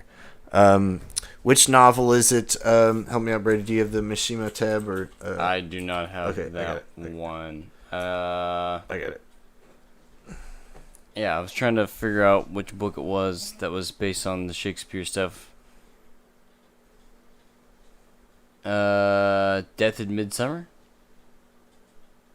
Okay. Mishima, sorry. Which one? Death in Midsummer? No, the Temple of the Golden Pavilion. Okay. That one also maybe. But the Temple of the Golden Pavilion is a novella or novel by Mishima, and there is a scene in it that, quote, goes, "On entering the university gate, I was pleased to see Kashiwagi walking ahead of me. I pulled him by the arm and took him to the side of the road. I asked him to lend me 3,000 yen and to take the dictionary and the flute to use in any way he saw fit. There was no sign now on his face of that usual expression which he showed when he made his paradoxical remarks, that expression which one might describe as a look of philosophic exhilaration. He glanced at me with narrowed, hazy eyes. Do you remember the advice that Laertes gives his son in Hamlet? Neither a borrower nor a lender be, from a loan oft loses itself and friend." And so that is he's like literally very directly, overtly quoting Hamlet. Fun fact though, that's a misquote. Laertes is the son. Polonius is the dad. So Laertes doesn't say it to the son. Polonius says it to Laertes, who is his son. And so, this specific Reddit thread is asking why the hell did Mishima do that? But yeah, Mishima is so ensconced in Shakespeare that he's not just quoting Shakespeare. He's purposefully misquoting Shakespeare to remix it and recrystallize it in some way. Yeah. And this entire novel is structured after Hamlet. It's not just this scene. This entire novel is about this guy coming into adulthood age that's super got all this anxiety and doubts and doesn't know what he wants to do. And yeah, by the end of the novel, a bunch of people wind up dead, right? Just like Hamlet. And yeah, going back to Toni Morrison real quick, because we were talking about Othello. Toni Morrison in 2011 wrote a play called Desdemona, which recrystallizes Othello from the point of view of Desdemona in the same way that, Atwood's Hagseed recrystallizes The Tempest. And so, just steeped. These people are just steeped. We did just quickly mention the Beatles here, and we've already mentioned this on plenty of streams before, but Beatles, writer Paul McCartney also is reading Thomas Dekker, Yeah, did he just get it from a songbook because he said he just read it at his dad's house when he was playing piano and liked it and remixed it or whatever, right? But still, it's still Dekker's here, y'all. Did you know? When you listen to some Beatles, you still got Dekker. This is Abbey And Road. so Golden Slumbers is a poem, which is actually technically a song that is in the play Patient Grisel. That song was so well liked in Elizabethan and Jacobean times that after Jacobean times it got collected into a popular songbook. That's crazy. And kept getting reprinted. That's crazy. So a dude in a drama made a song, but the song got so popular that it became common. Yeah. Lullaby song. I mean, is it that crazy though? Because some of all those Disney songs. Some of our biggest songs on the Billboard have been movie songs, like fucking Celine Dion, right? Like Titanic. That song would not exist outside of Titanic, right? I wanna show. Can you show me? You mean like Phil Collins? I'm gonna live the rest of my life. There's a guy named Peter Warlock down here in this entry, so we'll follow up on that later. That sounds like a cool name. Cool. But speaking on Thomas Dekker, well, maybe there's one more. Here's I don't have an essay for this, but there is an essay. I just don't have access to. Okay, yeah, this is a whole book. This is a giant book. It's 280 pages. It's called Emily Dickinson's Shakespeare, and this is just somebody that's going through all of Dickinson's manuscripts and notes and diaries and poems that were all kind of left when she died, and they were all bound together in a box under her bed kind of thing. This writer, what's it? Perisic Finnerty. What a name. Some Irish person? Yeah. Parac Finnerty. Jeez. Don't want to get bogged down on it, but showing that Emily Dickinson, who is like maybe the great poet, like the great just genius mind, natural gifted poet, is super obsessed with Shakespeare, and like there's just conversations with Shakespeare and all the things she does. I didn't pull it up a thing here, but Anton Chekhov is another one. Chekhov is not just a huge figure in the dramatic scene and the theatrical scene. He's also a huge figure in the literary scene with his short stories.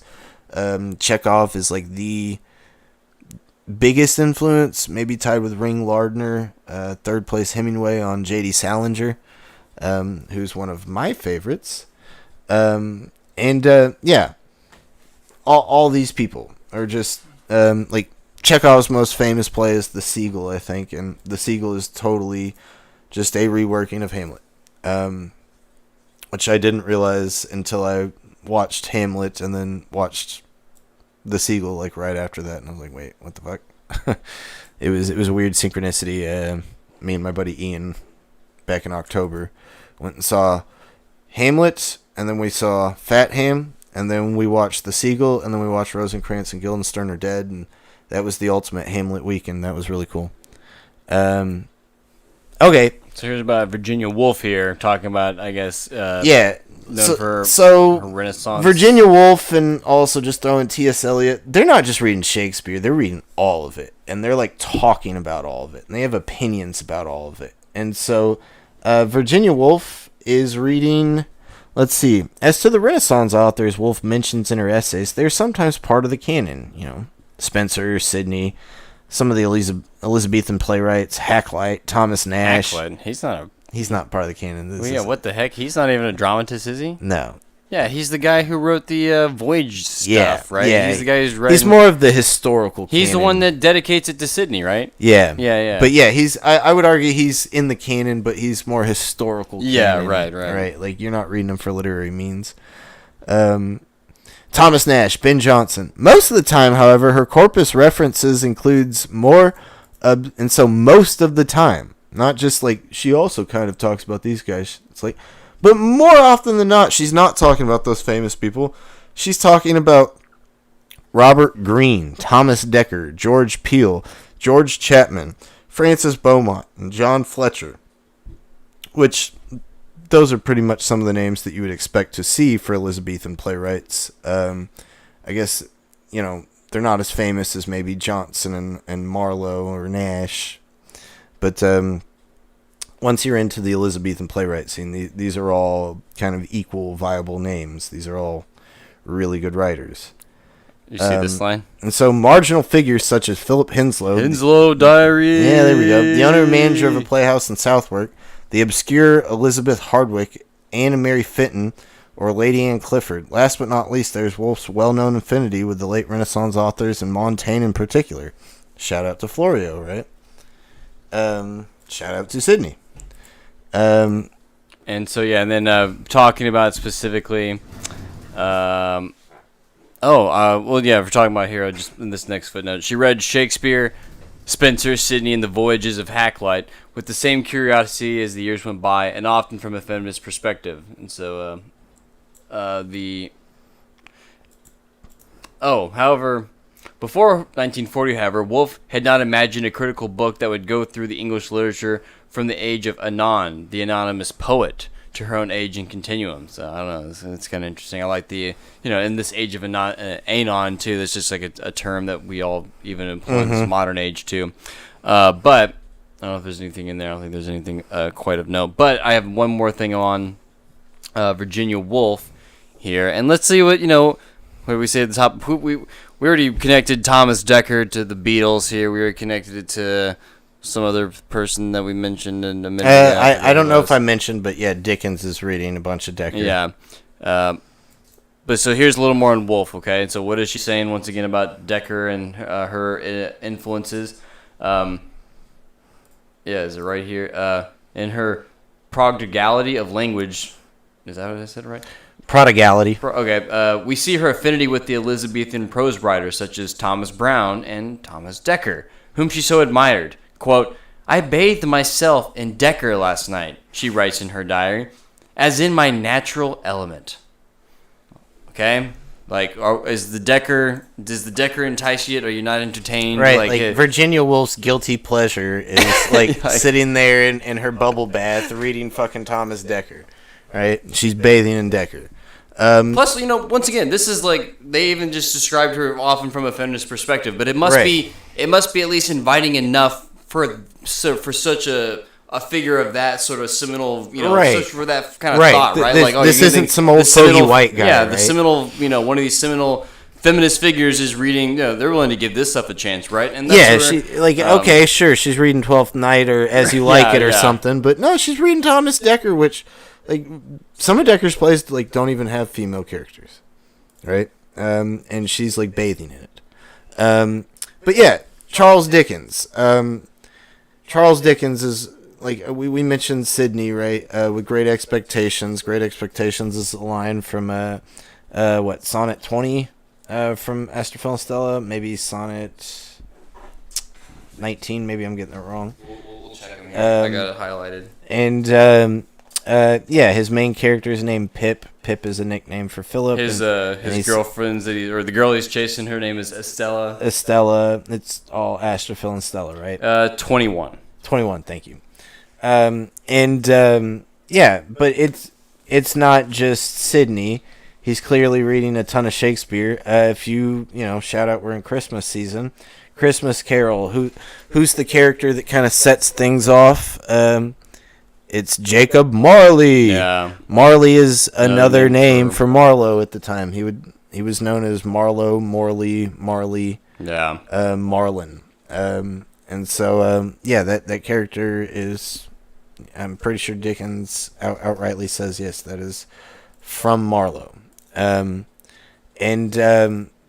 Decker's Seven Deadly Sins specifically seems to be a big influence on Dickens. And remember, Dickens is like literally reliving Thomas Decker's life at some point, constantly dealing with debt, being this prolific writer for the printing press, constantly living off of cereals and having to do output and live this blue-collar life while being very condemnatory of the commercial establishment and the whole socioeconomic setup. Like, it's super Deckerian.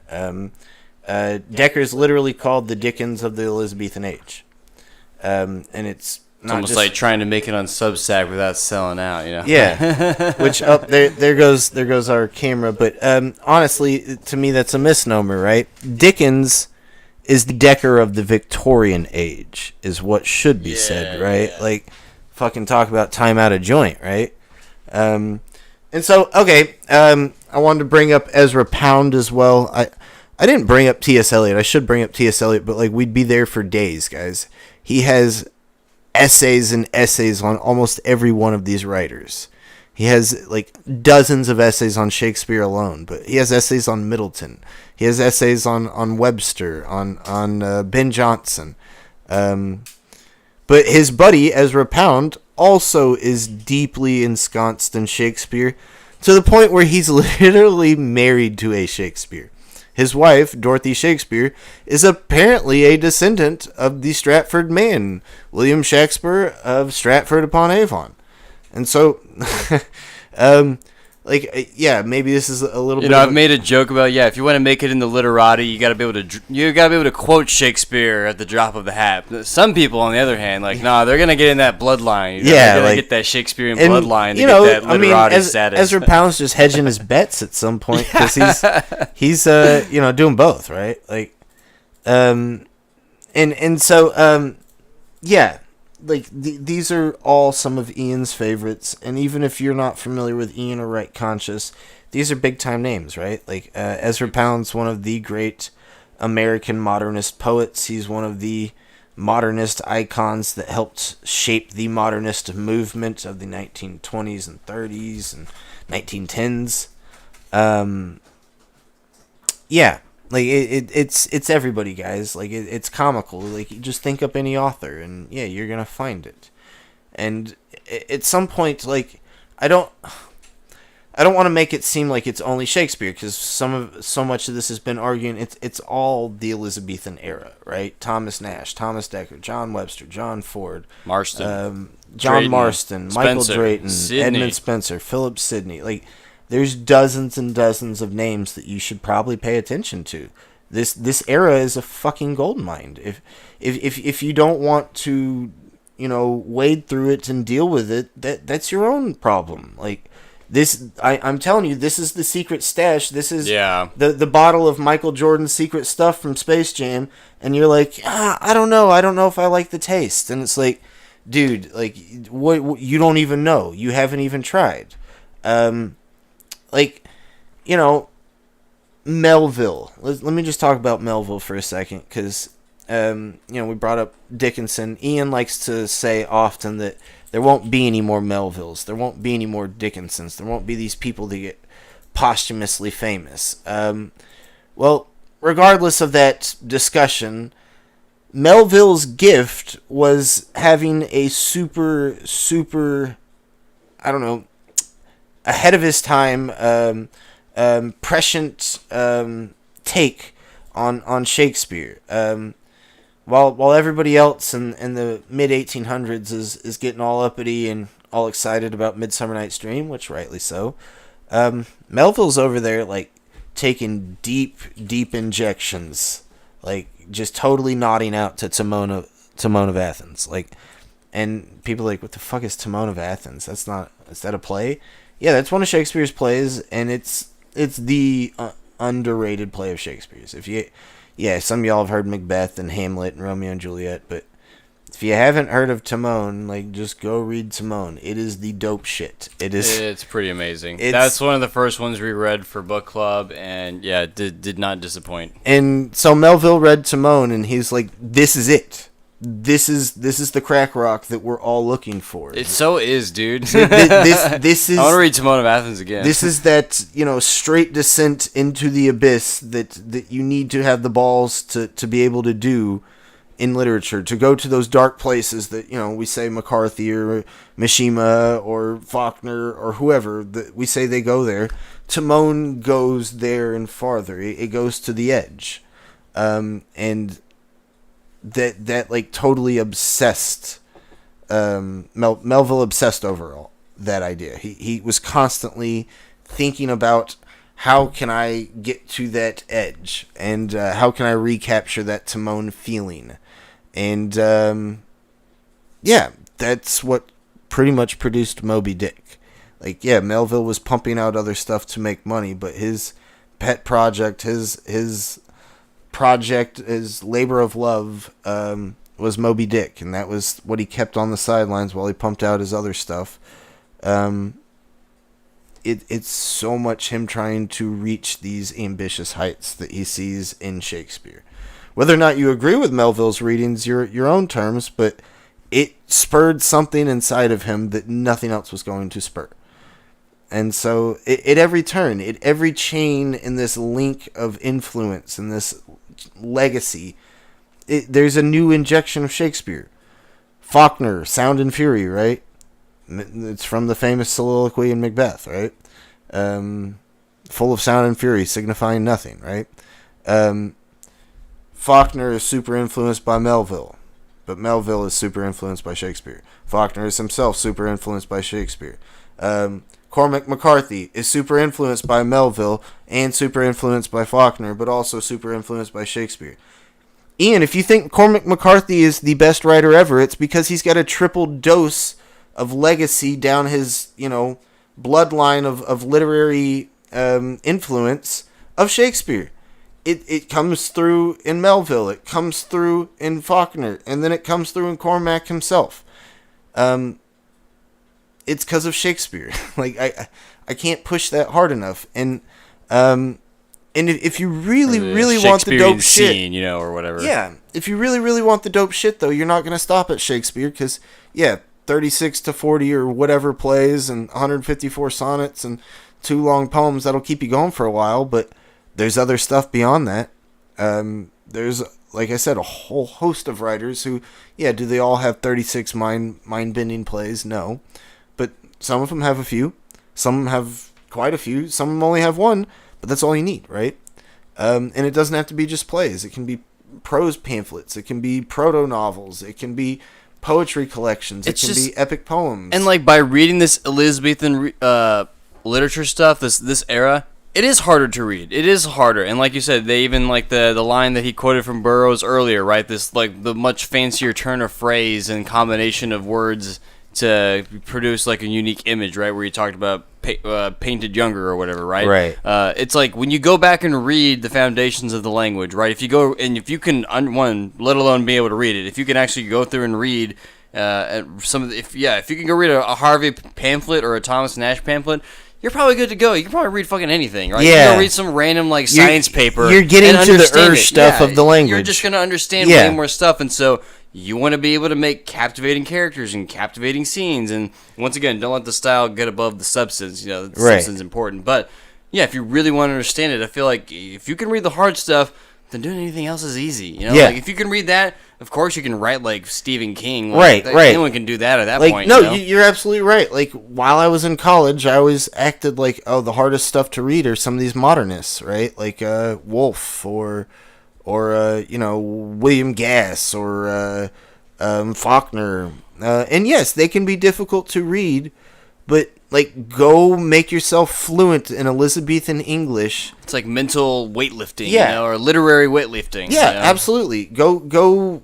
get ripped in Elizabethan language, and then come back to Faulkner, come back to Joyce, and all of a sudden it's easy, it flows. Yeah. It just, like, I remember like thinking Nathaniel Hawthorne was or Henry James, right? Like, following Henry James's syntax.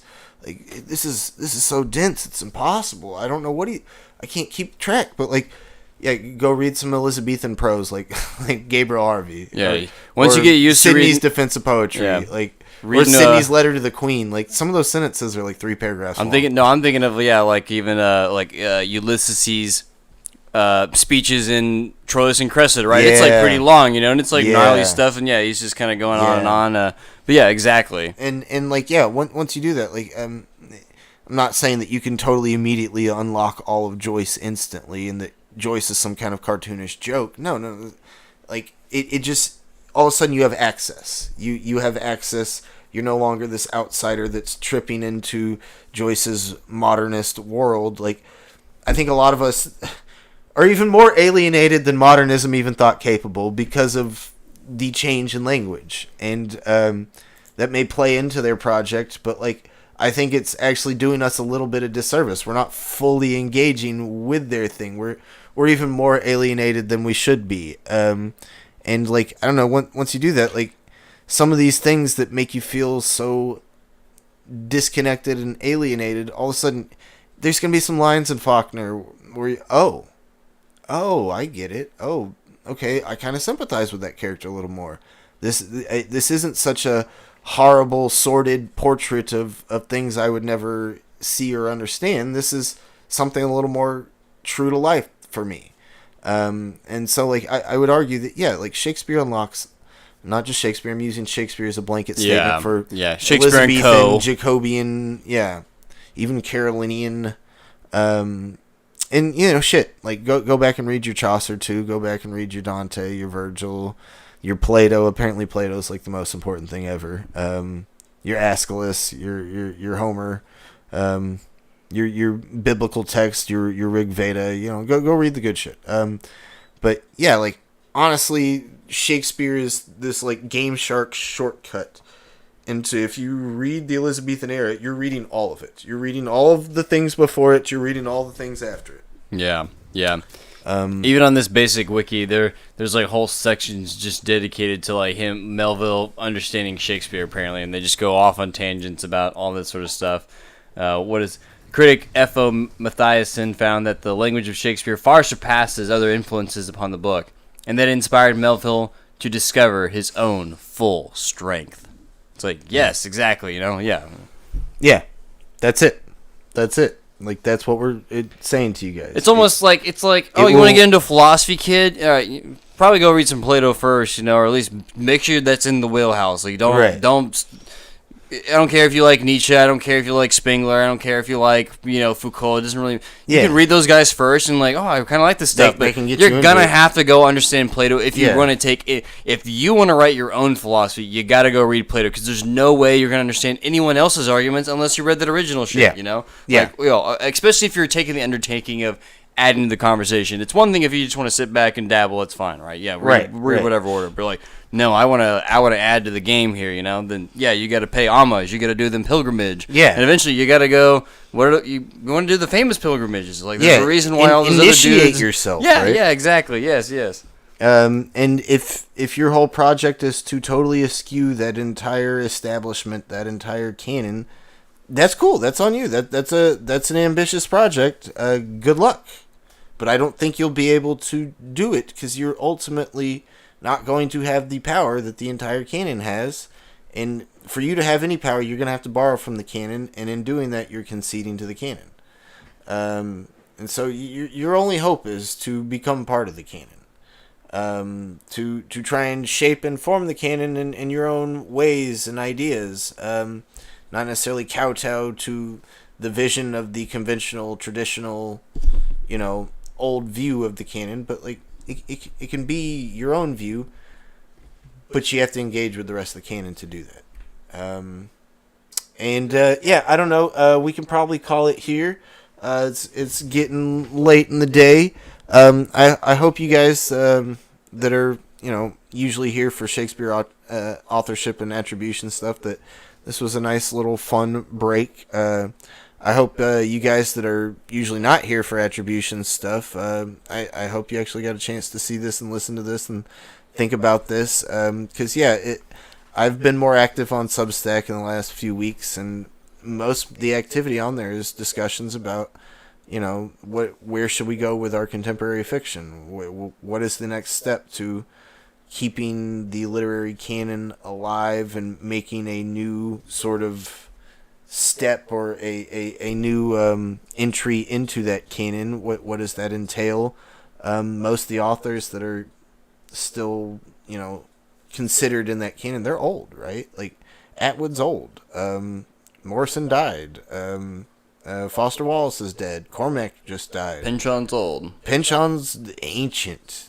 Ghost Rider, yeah.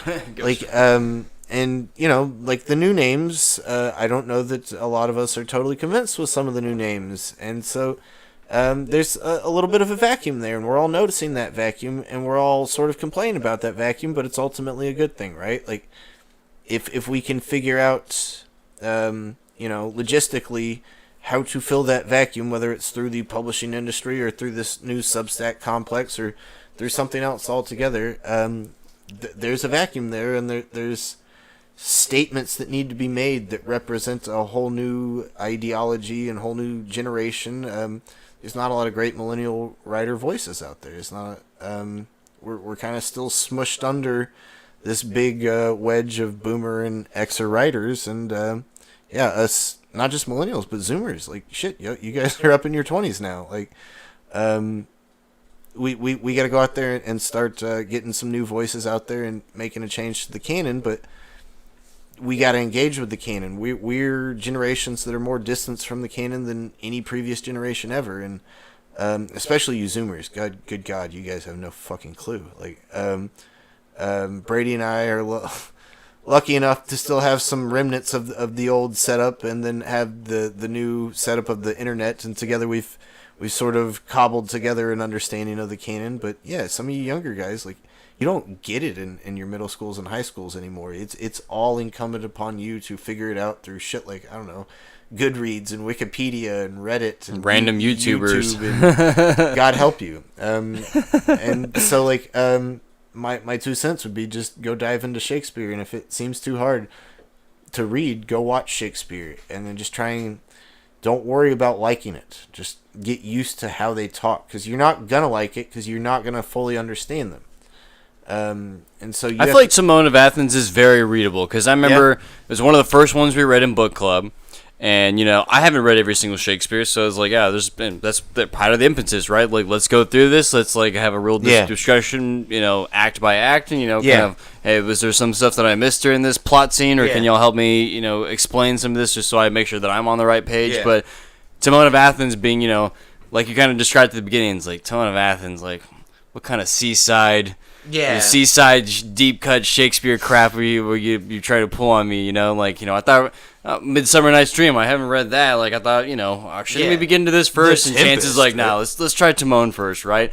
Timon worked right away, and like every single person he's kind of told to like check it out. And once again, it's kind of the same thing with the Virginia Woolf thing, like, someone, I'm not a feminist kind of whatever 1800s person, 1900s person, but how come us two people of different spheres can still come to the same text and draw, our own experiences or refine those reflections in it and still come away with it, right? And that's what's good about something like Timon, is that, we've seen all these different walks of life, people come to that play and get something out of it, and it's definitely, I don't know, it's a fun drama. It makes a lot of sense. I think there's good philosophy that's set up in it to kind of have more stuff to chew on too, and it's kind of funny. I guess it's fun. Well, and so this is one thought that I hadn't mentioned, and I know we're trying to wrap it up here, but I do want to maybe go into this one little tangent here, that Ian's whole cry has been, we need a literary renaissance, right? And you made the point that a renaissance is a rebirth, a revival, a return, right? Well, the word Renaissance comes about from a book by I forget the guy's names, like Luigi Sonorazzo or something like that. But it's a book called The Lives of the Painters, and it's from 1565, I want to say, maybe 1556. And he's an Italian guy, and he's writing about people like Michelangelo. And 1568, thank you. Giorgio Vasari. I just totally made up an Italian name. But Johannes Florio. I thought that sounded familiar. This is the book that coined the term Renaissance. It had never been used before. He used the term to describe what people like Leonardo da Vinci and Michelangelo and Raphael were doing. And what it was they were rebirthing or returning to old Roman, Greco-Roman techniques, skills, ideas of painting. We're getting a whole lot more pagan mythology. We're getting a whole lot more accurate rendering of the human physique. It's not as much about patterns as like we see in some of the Byzantine or Eastern art. It becomes much more about this human-centric representation. And, this empirical, realistic representation. And that said, none of those people actively were like, it's not like Da Vinci like woke up one day and was like, guys, we need to rev up art. We need to fucking get it going. We gotta do something. That didn't happen. It was just that people slowly over a couple centuries, decades, or even centuries just got better and better because new techniques, new technologies were coming about, new ideas were coming about, and the people with the right talent got associated with it. There's a lot of time and energy and effort being put into it, and so it attracts talent. And so we get people like Da Vinci elevating it. We get people like Sandro Botticelli elevating it, Raphael elevating it. But ultimately, it's not about their impetus to elevate it. It's about what stuff allowed them to do that elevation at all. And I want to argue that the same thing needs to be held in this analogy with Ian's, that we can cry all we want that we're going to do it. We're going to change literature. We're going to try and activate new stuff. But ultimately, it needs to be an organic movement that is built on a ton of energy being injected into old and forgotten techniques that are ultimately seen as maybe superior to the conventional stuff. And so so it was published in 1550 first, 1550, thank you. 1550 first, by the way. And so like in this sense, like we as writers need to go back to the old shit, the good shit, and bring it back. We need to go back to Shakespeare. Our MFA people like Colin Whitehead have totally lost track of that path. They've fallen off the good path. They've gotten wayward. And so we need to go back to that Shakespearean foundation. And like going on with that, like what Ian's calling for isn't a Renaissance; it's a Reformation. Right? Yeah. Right. He's more acting like a Martin Luther than a Da Vinci, right? And that's not a knock. Like Luther is an incredibly successful, heralded, smart, intelligent, genius figure, right? But like what happens with the Reformation is a different outcome than what happens with the Renaissance, right? The Renaissance sort of has this golden age high point that we all point to. The Reformation, what happens with the Reformation? Thousands of splinterings of ideas. We get tons of new stuff, but none of it's a cohesive movement. There is no official Protestant church. I mean, the closest thing we get to that's the Anglican Church, but that's outside of Luther, right? Anything that comes out of the Luther legacy is a splintered sectarian thing. You get the Lutheran Church, the Methodist Church, the Calvinist Church, the Baptist Church, It just keeps going. Keep going, right? And even within those, they splinter. And so, like, ultimately that comes out of the structure of a Reformation, because a Reformation is ultimately a prescriptive thing. saying we need to do this, not this. We need to do this, not this. Anytime you have something prescriptive set up like that, you're never going to get people to fully agree on it. And when you don't get people to fully agree on it, it's going to splinter. And so there was no points where Da Vinci and Raphael were like, we need to do this, not this. We need to do this, not this. If they were doing that, we wouldn't call it a cohesive movement. Really, what they're just organically going with their ambitions to be part of a scene and elevate it in the ways that they can elevate it. It's not some call to arms. It's much more organic.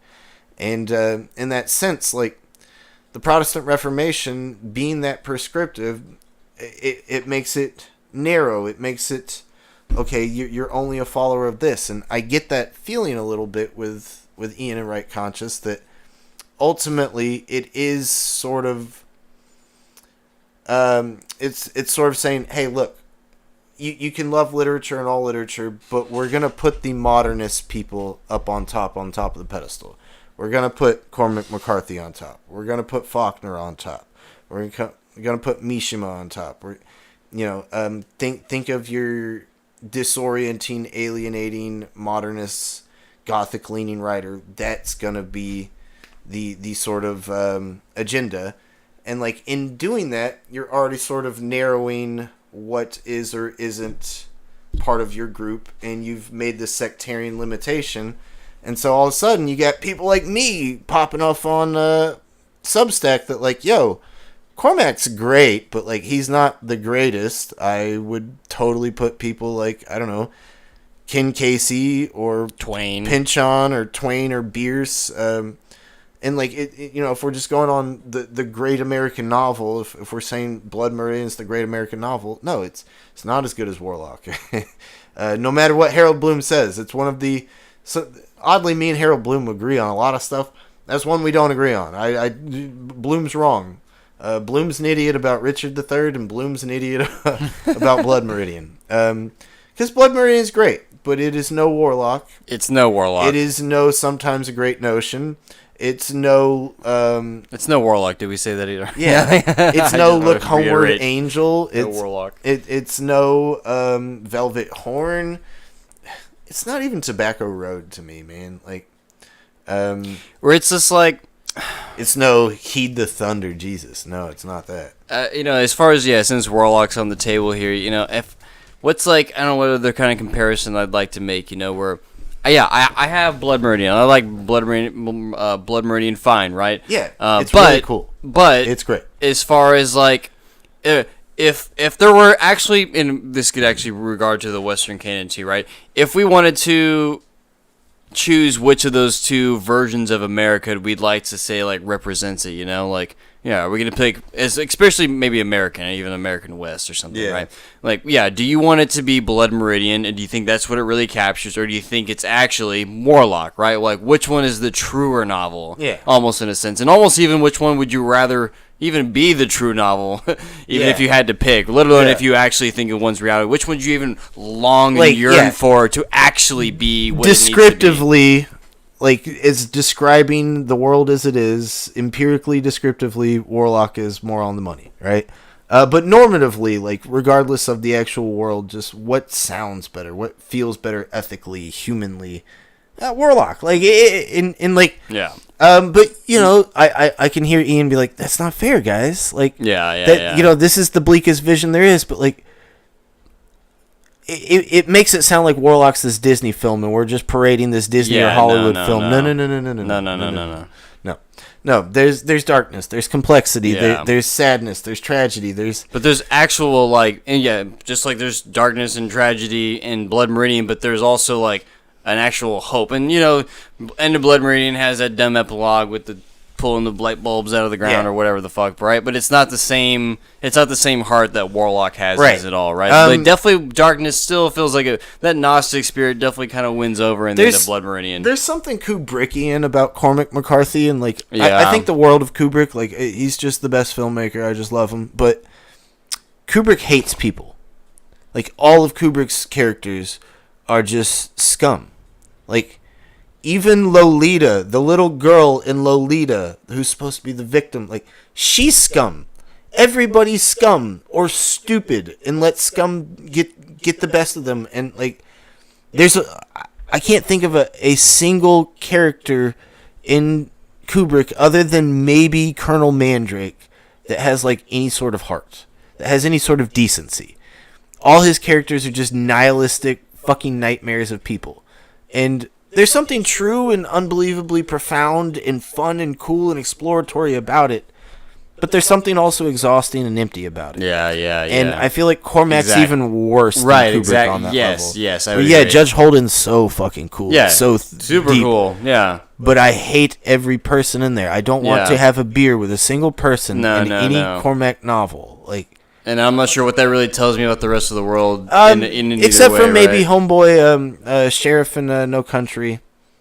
He's about all there is. Like, and Suttree, our main character Suttree, like he definitely just is on that line where he's constantly like, oh, this guy's a piece of shit, but like, oh no, we gotta sympathize with him. I'll keep reading, but he's a piece of shit.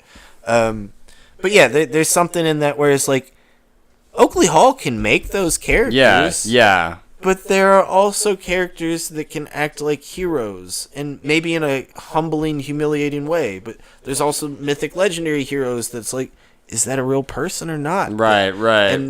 You know, and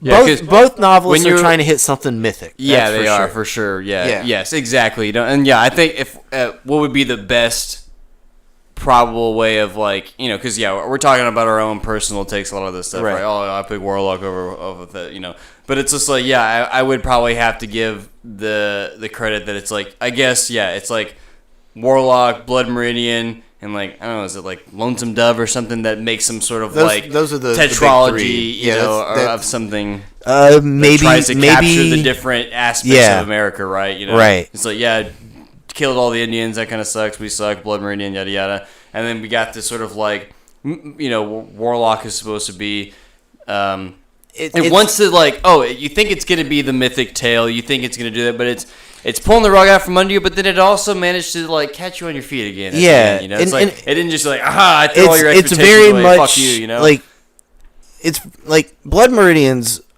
all in this like Lear-like cosmic nature. Yeah. There is no civilization in Blood Meridian. Yes. Yeah. Whereas Warlock donkey carcasses is very much a give and take between those two things. Yeah. Yes. Warlock is all about that. Like, there's this weird, bizarre middle fine line ground where you never quite get to it. You're always avoiding the chaos of nature until you finally do overcome it. And all of a sudden, you're into this other thing. Mm-hmm. This other thing where you're battling other people, civilization, these weird rules and laws that are socially, like, just shoved onto people somehow instantly and immediately. And it's like somehow, unspoken. The need for mere survival and mere existence in the natural world. It's like, you've overcome that, and yet how is this other stuff just nearly as, like, exhausting and, like, over? It's not it's not like, they're not all starving to death or whatever. Right. But what is it about it that's causing that much tension or whatever, And but it's still, you're still in the nature landscape itself. You're still out in the desert. You're still out there at the Dragon Peaks or Dinosaur Peaks or whatever. Ultimately, that's sort of what, at least Oakley Hall's claim is, that's the spirit of America, is that tension between Wild West freedom and utopian civilization, right? No other country or thing on the planet has that same kind of tension like America did in the Wild West days, did in 1950s, and honestly still to this day, right? This idea of like, I'm finally free, I'm finally out I here. can do what are all you other people doing around here, too? Right.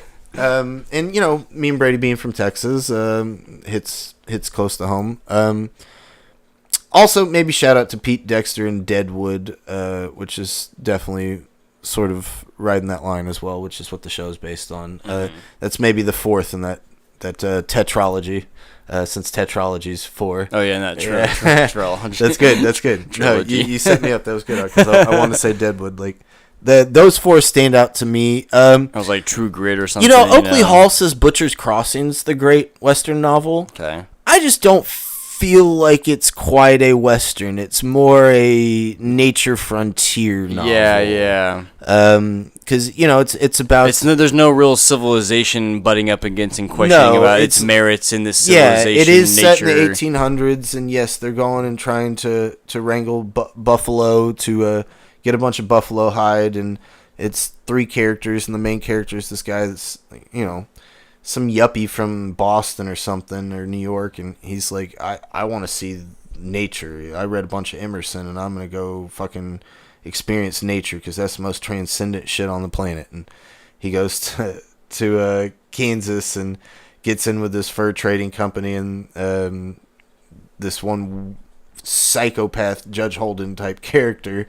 It's like, yeah, we're gonna go to Colorado because I know this one spot that nobody can get to in the middle of the mountains where there's just this giant plateau of like infinite buffalo, and we can get all the fucking fur in the world. And so they go and they get the buffalo, and if you've ever seen or read Deliverance is pretty much ripped off of Butcher's Crossing, which I have no problem with. I love Deliverance, and I think the world of James Dickey.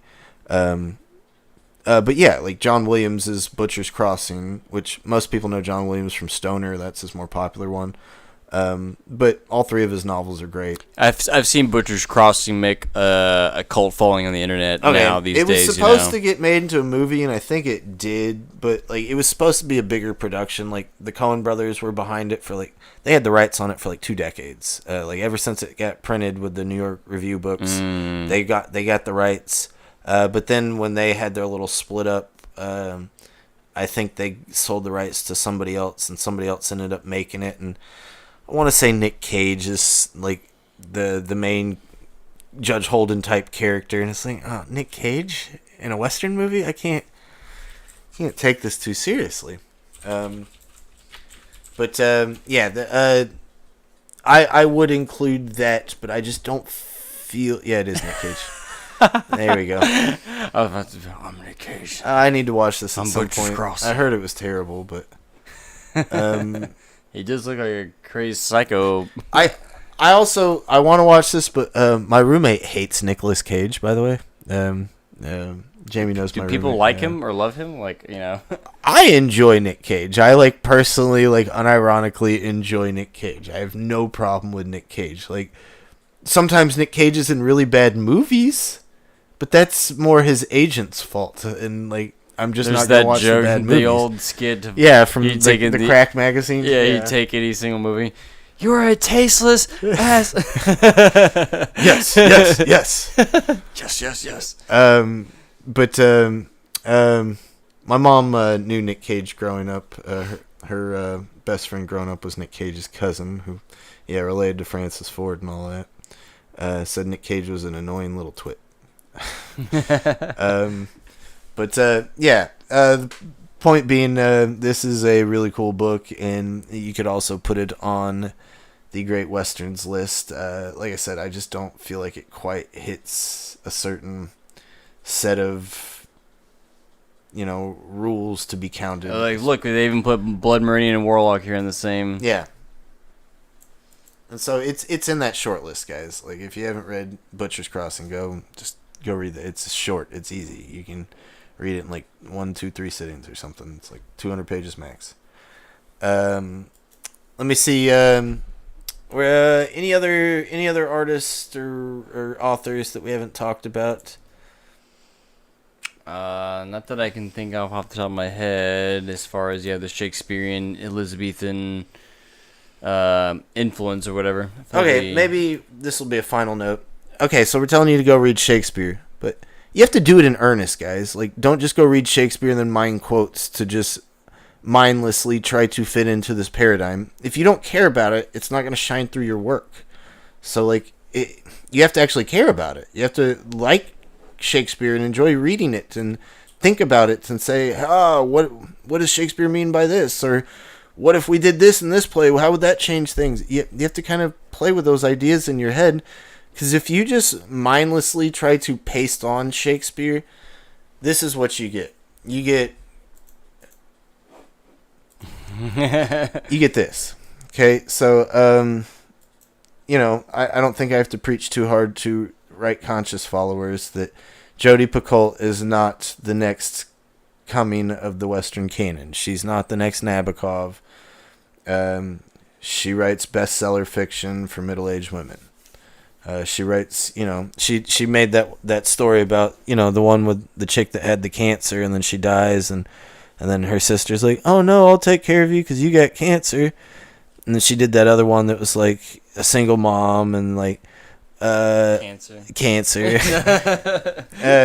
And so like she made it, her most recent novel is called By Any Other Name. This isn't just a Shakespeare novel. This is a Shakespeare authorship question novel. So I should be kind of excited about it, and I'm not going to crap on her too hard. Go check it out.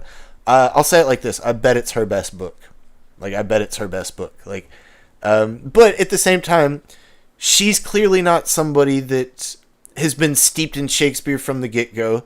She's kind of doing a tourist excursion of Shakespeare and the Shakespeare authorship question. And even just doing a tourist excursion is going to benefit her in the long run.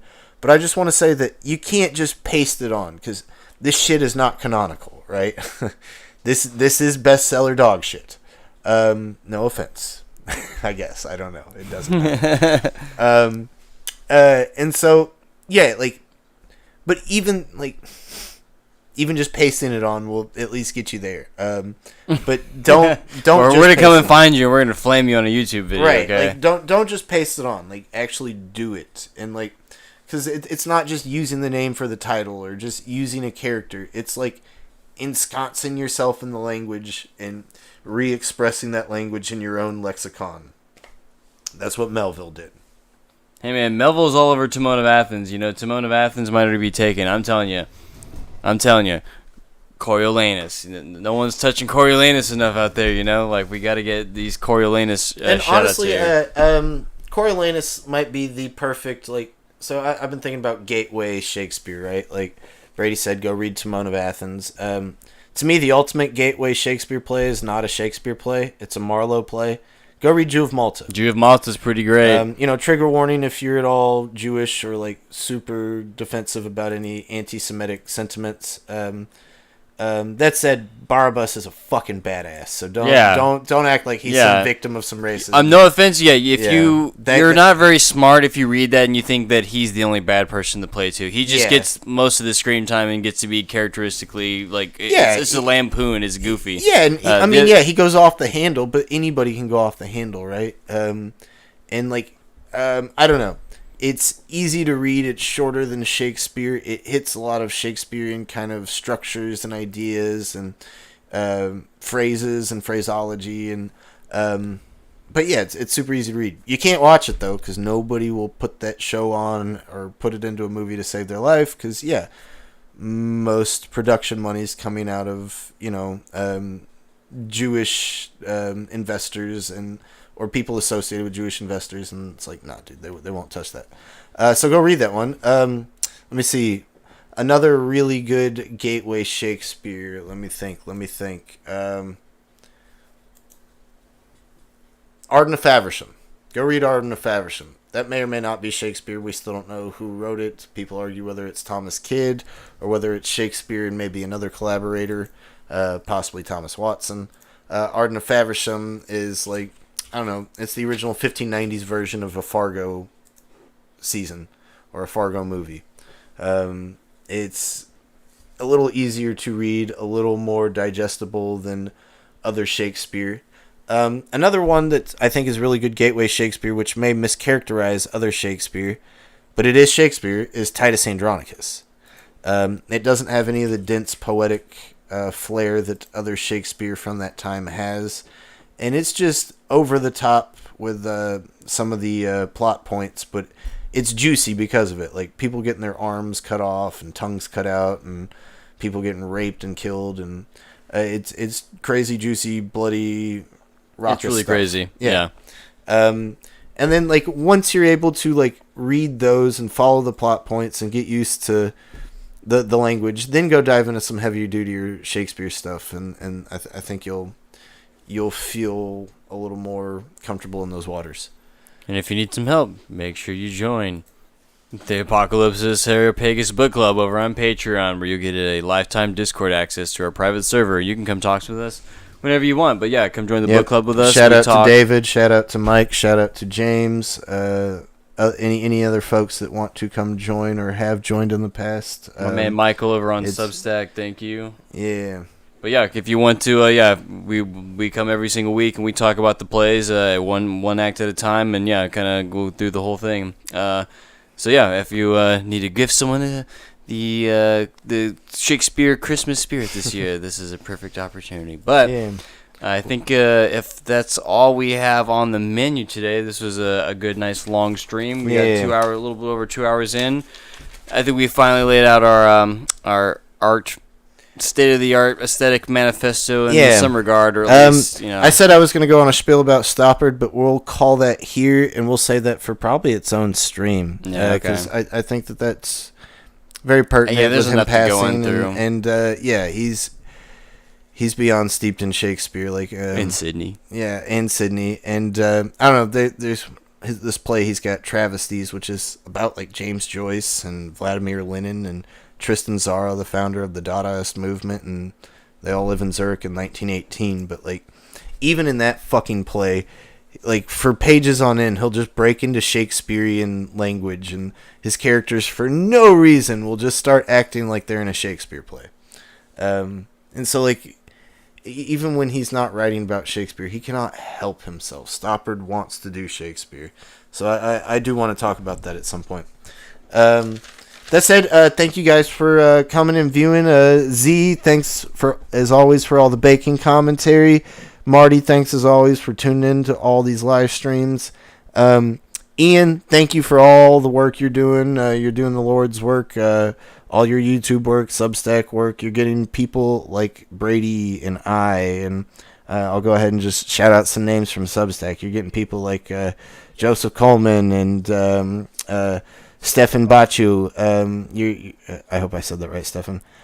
You're getting all of us out here, and we're making statements. We're putting our names on the board. We're throwing our hats in the ring. Yeah, throwing our hats in the ring. We're starting to shift the balance towards the good. Bringing balance back to the Force and all that. That said, thanks guys for tuning in, and hope to see you guys soon. Otherwise, Merry Christmas. Go read your Shakespeare. Go read Twelfth Night. That's a Christmas play. All right, y'all. Yeah, check out the links down below in the description. Come support us on Substack and Patreon and YouTube members. Thank you all again. And Merry Christmas. If